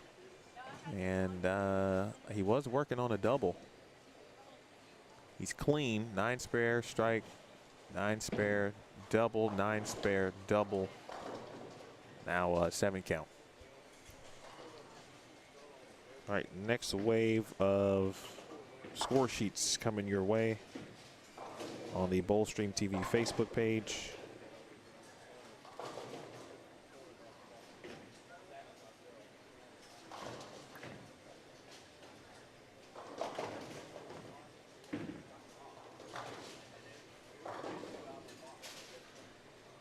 Again, 50th. Oh. Oh, Mike. Coach Hall. Coach Hall dropping heat in the chat. Charlie Smith going to Midway. I tell you what, man. By the way, I missed my guy Gregory Jackson there. Ferg, if you're still watching us, I just saw that comment. Yeah. I was having this convo about league. That comment is referencing the league that we bowl in on, which I would normally be bowling tomorrow, but I will not be. I'll be here.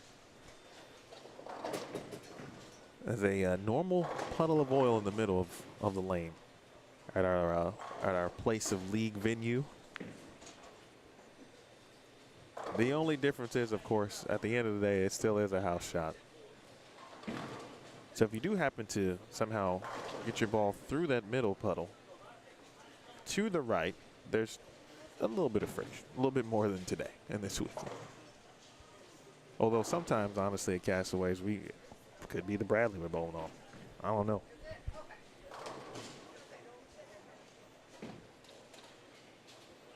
Players are slowly starting to make that walk.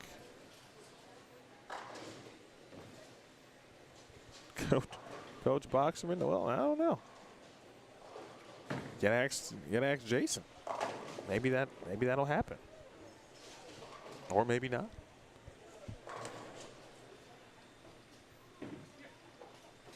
That's a really nice get too, Coach Hall.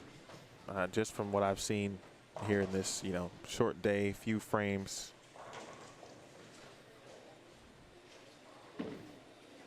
Nice to be able to land some really good recruits. And Midway is, as I've said a couple of times already on the air yesterday, a team on the rise. Looks like 33 and 34 now underway.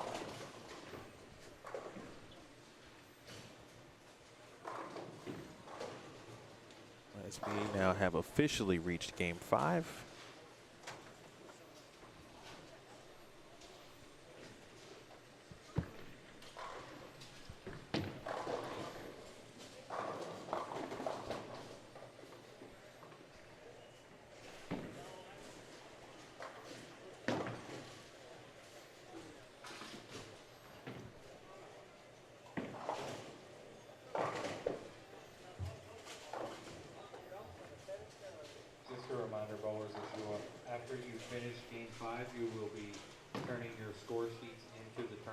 Quick reminder that B Squad is scheduled to begin. As you hear the announcement about score sheets, making sure you get those in.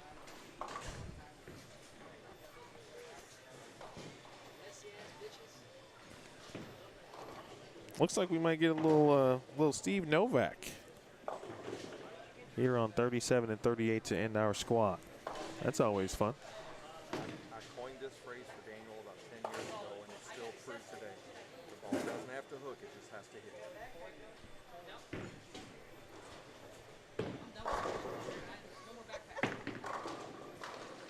Someone asked about Josh Lewis. Josh is rolling and dragging 3 2-ball totes. I admire him. In fact, he's the second person I've seen carry or roll 3 triple totes, like in and out of a bowling center, lane to lane. I really admire that. Maybe like 15 years ago, I still would have attempted that.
All right, had to go get a couple of names.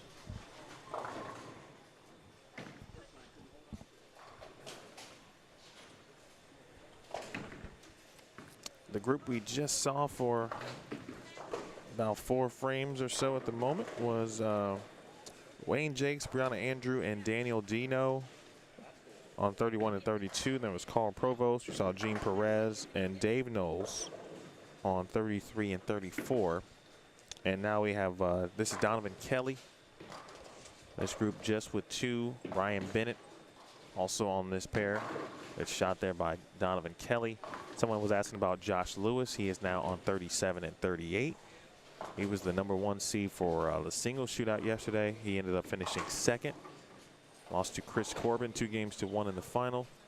Steve Novak and Ken Daniels on these pairs as well.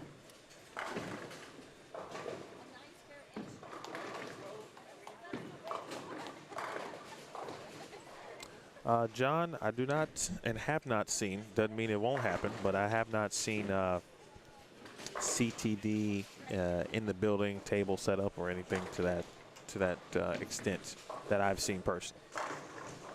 Mr. Novak, good shot.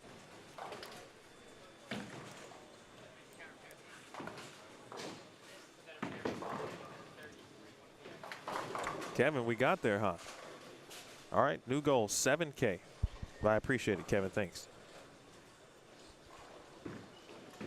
Coach, after 3 games, Daniel was in 11th at -2. 191, 192, 209. Again, Daniel was -2 after 3 games. Again, after 3, -102. This squad was 50th. And that's the number. Be 50 players out of A, 50 players from B, 8 players from the Desperado. All for tonight's round 2. Aiden, if you have a question about a particular player, I'm happy to help you. I've got 68 names I can reference from this squad. So if there is someone in particular you're looking for, let me know. Happy to help you.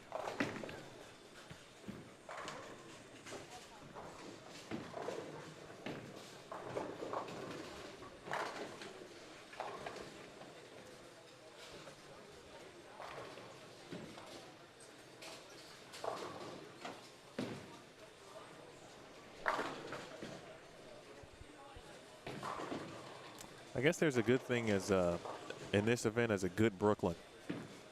Because typically if you go Brooklyn on this, you're probably going to leave something that's makeable. Obviously, then you just got to make it. Steve Novak, really one of the tacticians at playing outside and has figured out how to do it. And again, this pair, you know, had some low grid bowling balls going down the lane during practice. You guys always put cameras on the easy pairs. Well, you know what you're doing.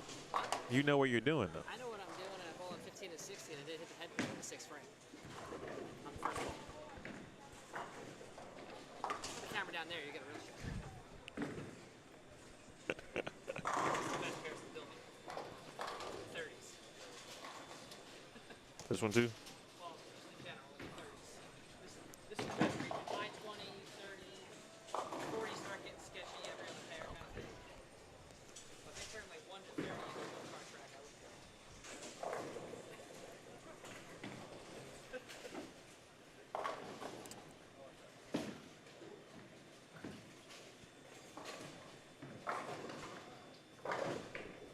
Eric, let's see. Ramos or Aramis?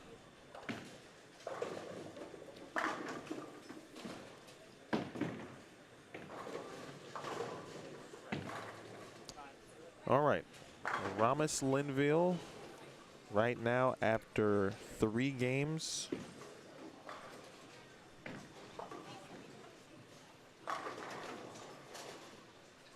He's in 52nd. Right now, 2 spots out of the number. He's actually tied for 52nd at minus 109 for 3. So with 2, I would say, solid games, more than likely that would be enough to put him into the top 50.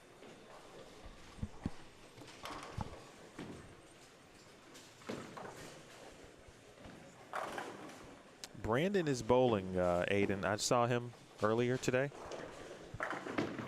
He was on a pair, actually. Brandon right now struggling after 3. It's at minus 143 after 3.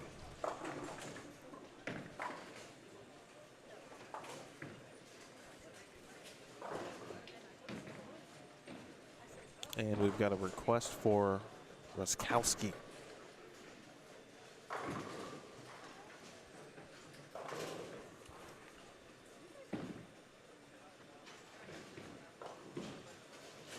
Matthew, well, let's see.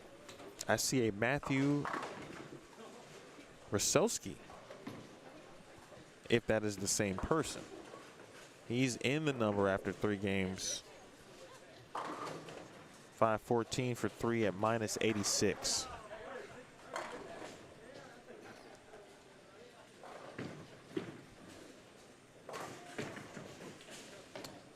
Chris Fingers Muldrow in the chat. There's a mini reunion there, Chris. Coach Box is in the building too.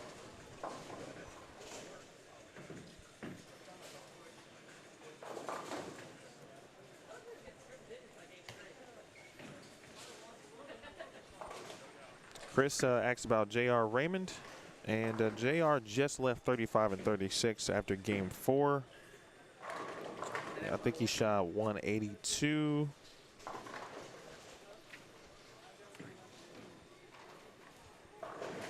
And then let's see, J.R. Raymond.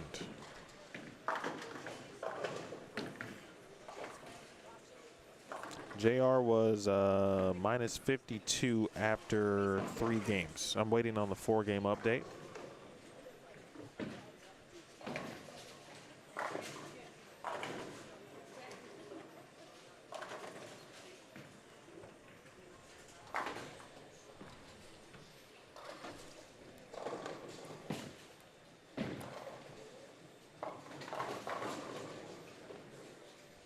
Want to give a quick mention to who I believe was Carl Provost. We were watching on 33 and 34. Carl out here doing it with 1 arm. And he's got all my respect. Appreciate you, Carl. Out there still competing because I'm sure that the love of the game.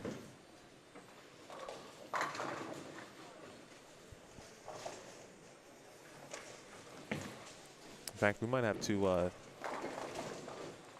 take a quick look over at 33 and 34. They're about to hit the 10th frame. Dave Knowles had a 4-bagger.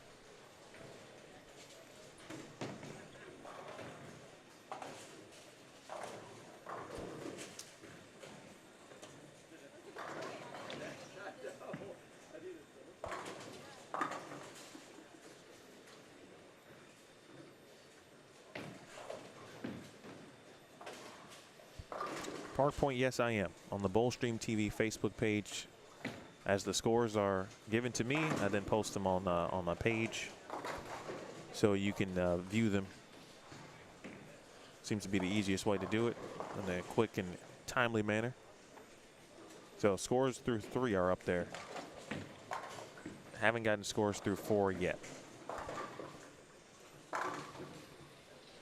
There is Josh Lewis. And Josh trying to put a nice, perhaps bow on what could be a great 5-game block. Let's see where Lewis was after 3. Josh, struggling a little bit. 198, 170, 149. Don't know what his game 4 is as of yet. But minus 83 after 3.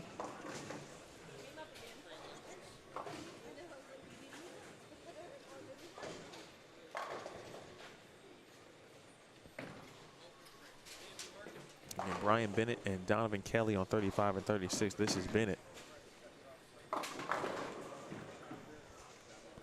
Dave Knowles got a chance to get to the 2-0s. Let's check him out real quick. 7-pin. And again, I believe this is our guy Carl here. Out there getting it done.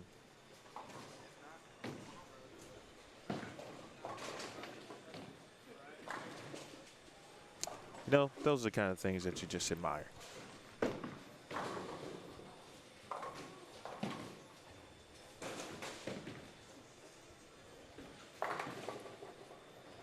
If Knowles can make this spare, though, once again, it is $100, and you can go up to the and he will. He can strike to get to 204.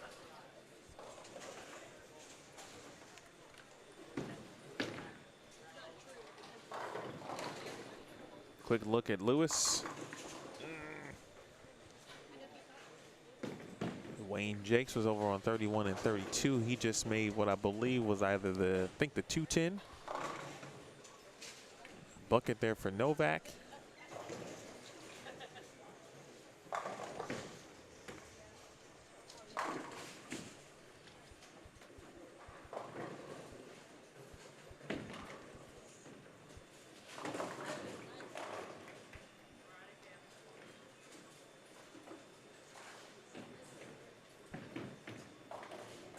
John McGill, appreciate you.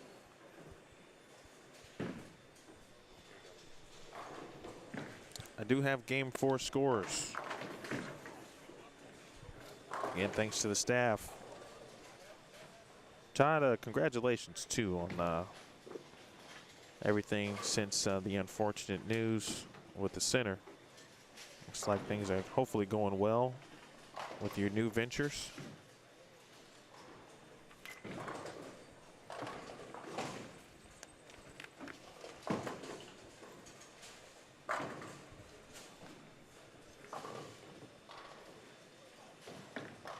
You know, Scooby, you seem to know everybody. It doesn't matter what chat, what platform we're on.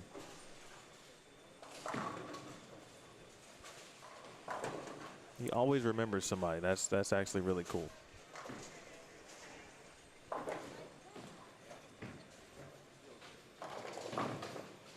Get some help there, Donovan. Oh, and that's the ultimate help.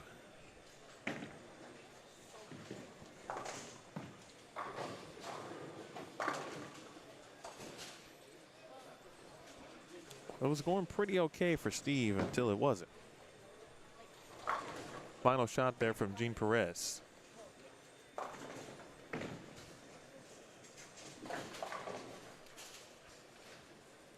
We'll get to 202. Rihanna Andrew, another lefty. See both with Justine Vukovic last night in doubles.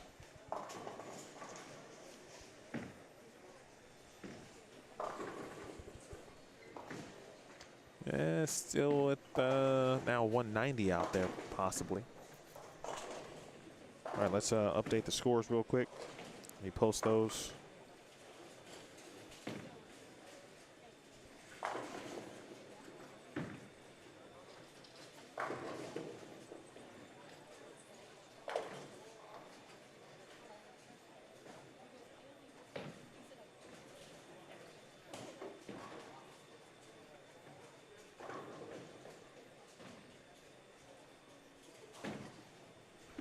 '50th place right now after 4 games is Parker Spencer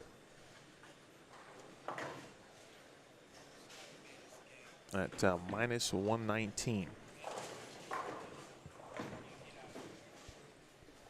Leading the way, Colin Smith now at plus 37 for 4. Charlie Smith second, plus 34. Again, game 4 scores now available on the Boldstream TV Facebook page.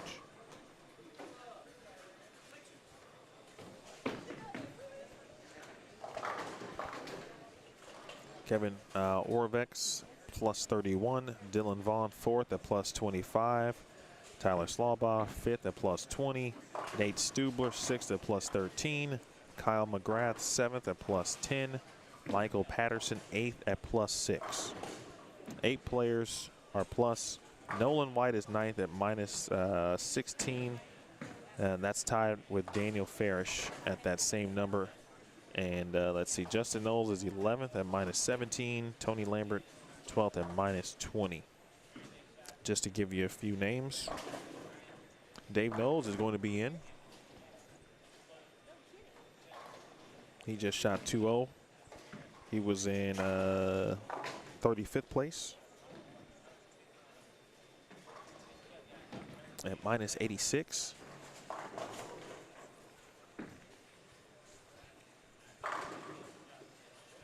Man, no problem, Todd, man. Thank you. 4-9 there for Lewis. Now back-to-back splits. He's going to give this one a run, too. Maybe slipped a little bit at the line. Unable to stick the landing. What was a quality game, and still is, especially for the Bradley. Still 190 out there, 2-0, but you don't know. Actually, no, now that we have game 4, let's see where Josh is. If he was able to make any headway.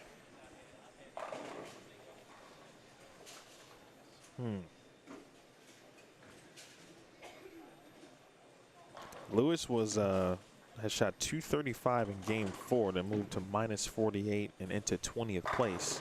Oh, good Lord. Wow. Mr. Novak. Jeez Louise. And for Steve, who was at -80, trying to hang on here to a spot in this top 50. That was 31st. Man.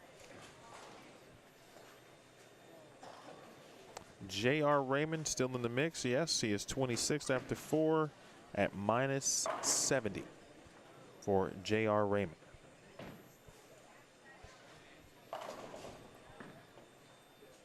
I think many have been Good enough. Like 190, 192, or 190, 190. wow. This is interesting. I'm going to try to take let's see if I can get a photo of that.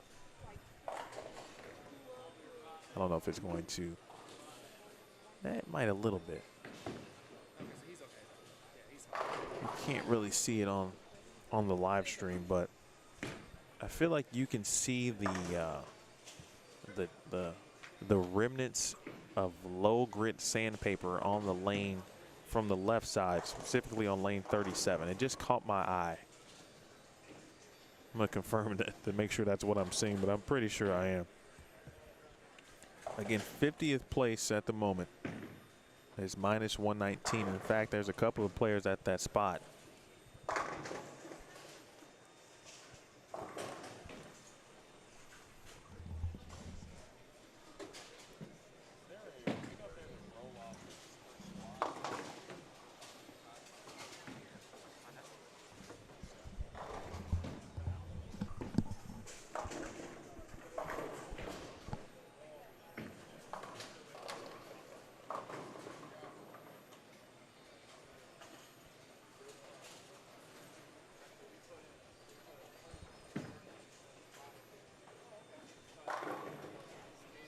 What was I saying about North Carolina? Oh, Josh is from North Carolina. I think he's had a lot of supporters in the chat. At least yesterday, certainly. A few folks who definitely knew him. Colin Smith. Pretty nice block. He finishes with 212. I don't know if that's enough to still hold the lead, but he will be advancing to tonight's round 2.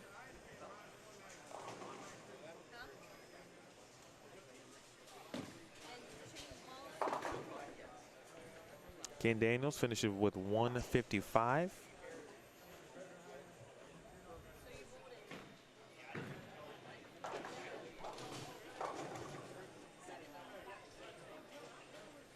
Interesting note, though, there is currently a tie for 50th on this squad. And if so, I'm working to confirm if ties would normally be broken in that sense by a 1-game roll-off. I just need to know if it's per squad, and I think it is. So the final standings will be very important, especially obviously from the last spot's perspective. Donovan Kelly, bucket on the fill. Donovan, he was 43rd at -98. So he's going to finish at -128, and he'll be hoping for good news. Brian Bennett finishes out at 138.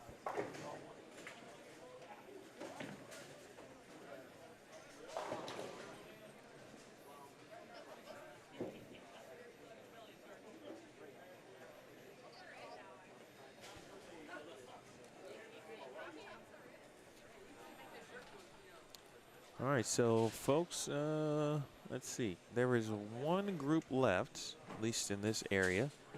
Tyler Slawbaugh on the 10th frame. Nice shot by Josh on the fill, 193, but he will be, should be advancing to round 2.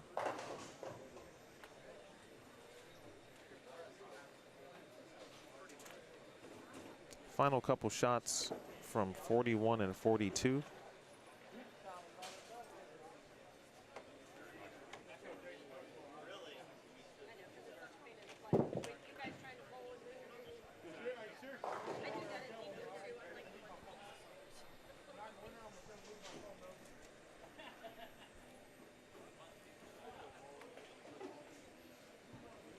I got Jet Bonifacio finishing up there. Again, I mentioned Tyler missed the head pin, makes the spare though. Tyler will be advancing. He'll be in the 230s. And he was already in the top 5. He could have had a chance to lead the squad though.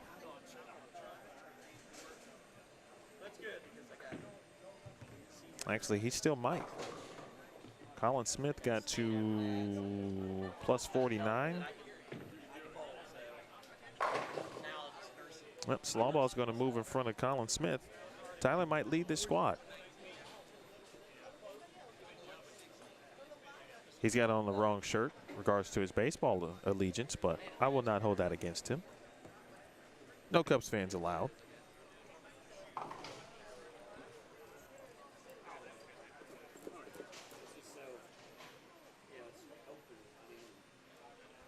Alan, I don't know if anyone had answered your question, but there's no specific graph. There's no details to it. It's just the Bradley, pretty much a ton of oil, volume. It's long.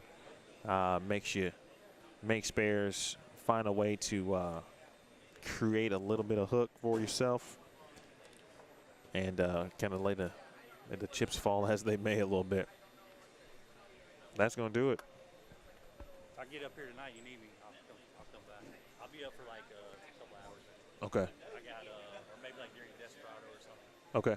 Because I was 60 under, so I'll make it. Good bowl.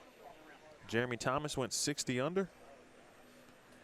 And, well, I will not have Game 5 scores, obviously, folks, before going off the air.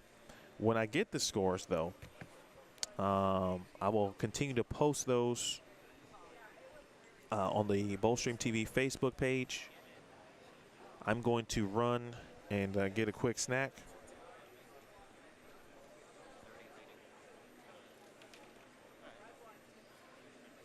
Because time is of the essence, and I got a little bit of extra time, and I need to take full advantage. So I'm going to go get lunch. Probably get multiple things to save for later. And I will come back, and we will reconvene at 12:30 p.m. Eastern time. I'll write down these cut numbers, though, that you said. Someone said 138. That was one prediction. Maybe we'll do a poll for our next squad.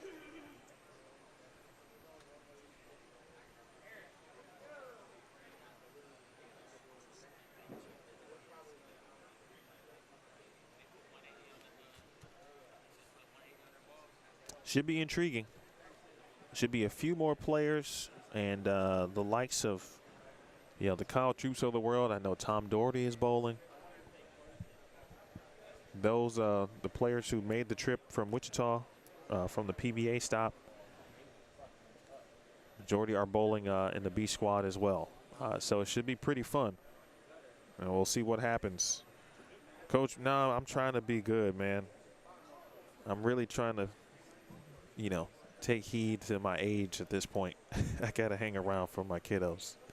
So it'll probably be a Subway situation. Man, it took all I had, though, not to get a large fry yesterday. All right, anyway. All right, I'll see you guys in a little bit. Scooby said -115. I'm going to write that down. Spencer Harp said 138. Scooby said -115. Anybody else with cut number guesses? I'm going to give you 2 minutes to load up this chat with.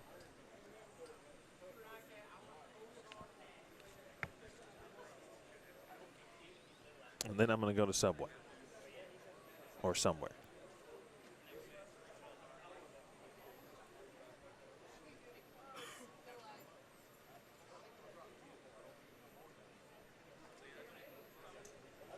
Music Man says 140. Actually, while I have a moment.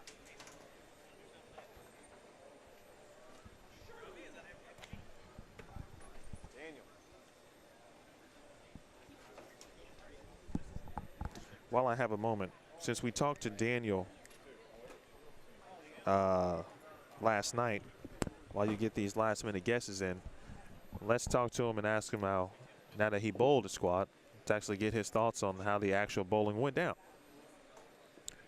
So, Mr. Farish, first, welcome back. Thank you. Hope your evening, or not even your evening, just your quick sprint home into sleep was good. You made it back here safely. You bowled 5 games. Every time I looked up, there were a couple times you went strike, spare, 3-bagger, 5-7, or something along those lines, washout, one you made. How did your block go overall? Well, anytime you saw me throw a 3-bagger, I ball changed because I started the day out. I had 4 190s and a 2-0 today. So long as you come out the gate with something like that, it really allows you to do some ball testing or kind of move around the lane and try and find out what angles might work best for you. So that's exactly what I did. I threw a couple balls the first 2 games that I knew would work, banged out 2 190s, and from that point on it was throw a ball, and if it keeps striking, you keep throwing it until it misses, then you ball change. I think I threw, 9 or 10 different balls today. Wow. So it was a learning experience, learned a lot, confirmed a lot of our suspicions, both good and bad. So it was a good morning. Did anything surprise you? You know, you've bowled this event a couple of times, so you're not a newbie in that regard. But I feel like even last year you said maybe it was hooking a little bit more than previous years. You felt like. What did you see from that vantage point this morning? Well, if Jason ever makes a tweak to this pattern, I'm not really going to see it. You know, there's so much oil out there. It's so far down the lane. It's so heavy that any small tweak with my rev rate, I'm not going to see it. I've got to listen to other people. And from talking to people, talking to Tony Lambert, 2-hander on the left-hand side, talking to Steve Novak with a 2-handed rev rate on the right-hand side, and a lot of other guys, they all thought they were tighter today than they've been in years past. Okay. Which benefits a player like me, because the less friction that the higher rev guys have to throw it at, the less chance they have to strike. Now, it also brings my chances down, but if I can find the right ball that's going to roll and hit and get the flat 10 out and get the 5-7s out, then I'm in contention. What I did like today is for the first time since this tournament moved out of Eastland, the field today broke down 10, 11, 12, where in the last 4 or 5 years they've been on top of 6, 7, 8. Now, this afternoon's going to be different. We know it's the burn, but this afternoon's a bigger field and it's a more talented field. There's a higher rev rate out there. So what I saw this morning, would it be great if tonight those guys help me break down 10, 11, 12? Absolutely. Do I think it's going to happen? Probably not. Recent history tells me no. And it's a lot harder for me to get my ball to come off 6, 7, 8 to an angle at the pocket to strike than it is 10, 11, 12. So I hope in a prayer tonight that they break down 10, 11, 12. But if they don't, we'll figure it out, baby. Well, I like what you did out there.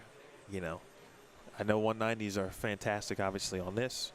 And I knew you wouldn't be too upset by any stretch on today's pattern. Did not know you threw 9, 10 balls, though. That is actually a very interesting tidbit.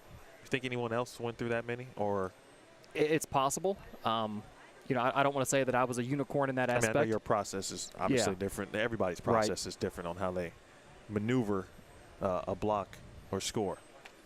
Yeah, but I threw a lot of different balls and basically marked some off the list that are not going to come back in the building tonight.